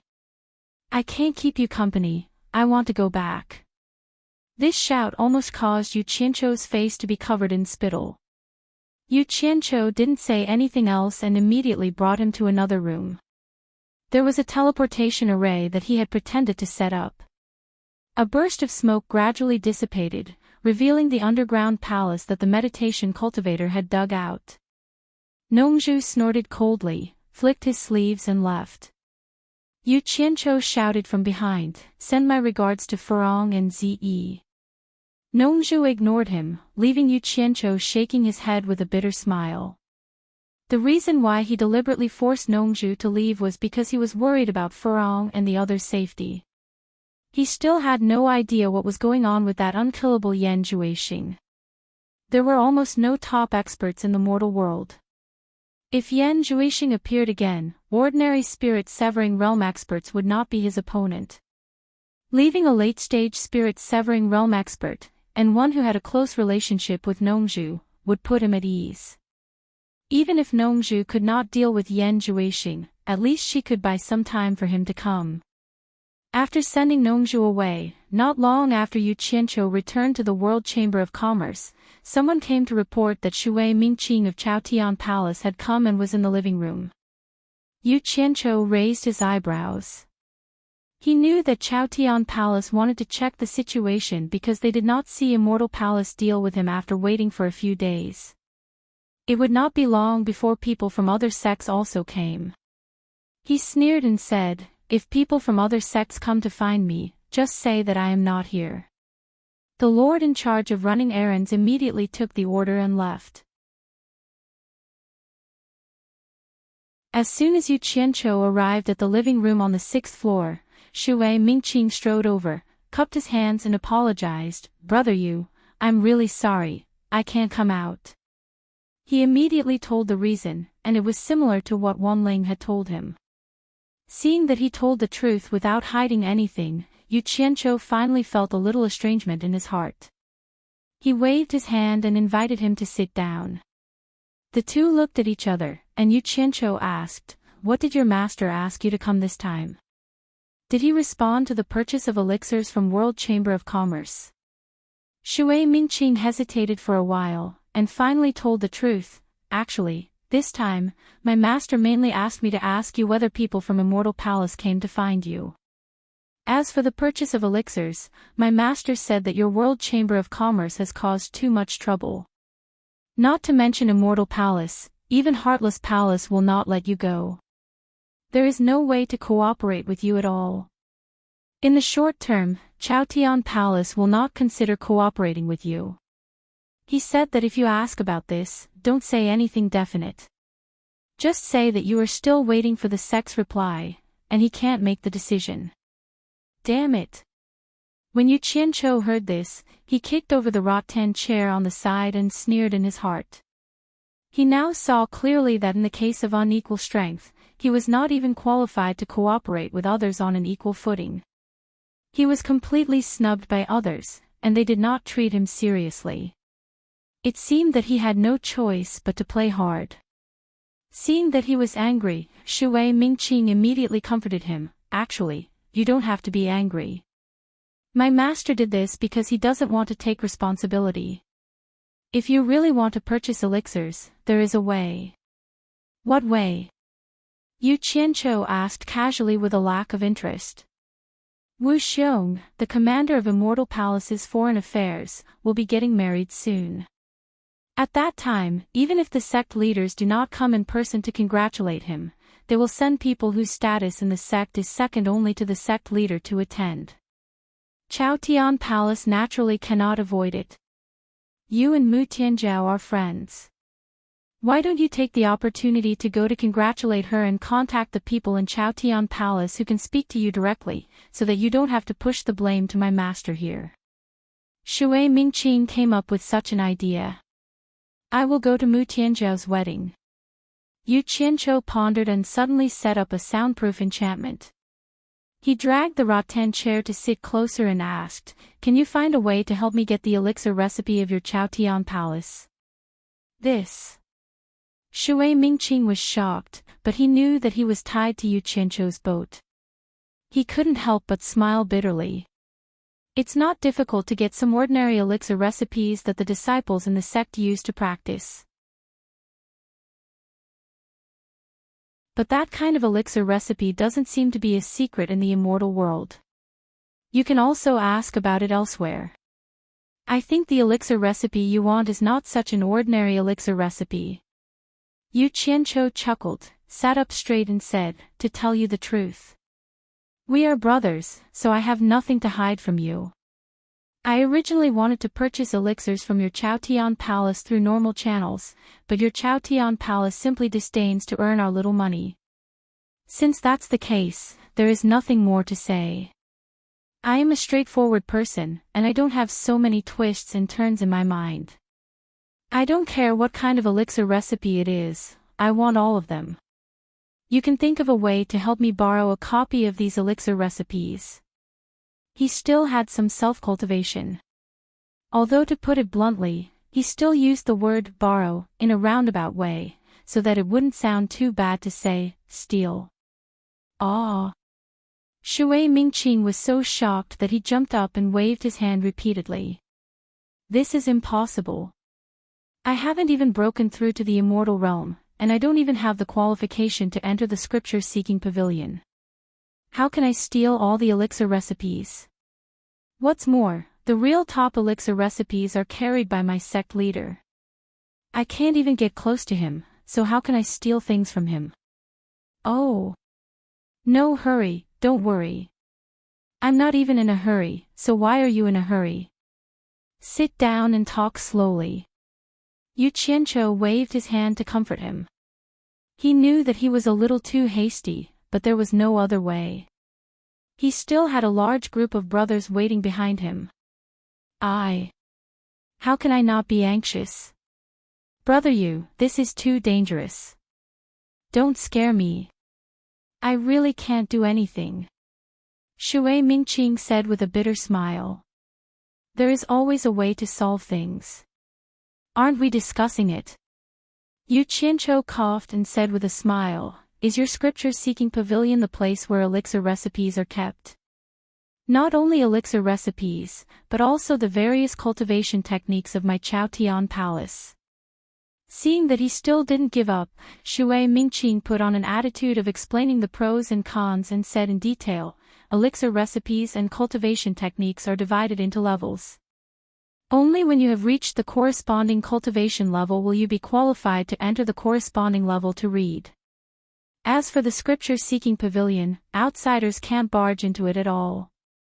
Not only are there many experts guarding it from the outside, but there are also experts on every level. Most importantly, every Jade archive has a restriction placed on it. It can't be duplicated, and it can't be taken out of the scripture-seeking pavilion. Otherwise, the contents of the Jade archive will immediately self-destruct, and you won't be able to get anything out of it. Furthermore, the guards will be alerted the moment the Jade archive self-destructs. Think about it, under such strict protection, who can steal it? You're tuning into the LoveLore Library YouTube channel. We're so grateful for your support, and don't forget to subscribe to join us on this incredible journey through captivating stories. Your generosity through donations truly makes a world of difference, as it's the primary source of revenue that allows me to expand and enhance this channel for you.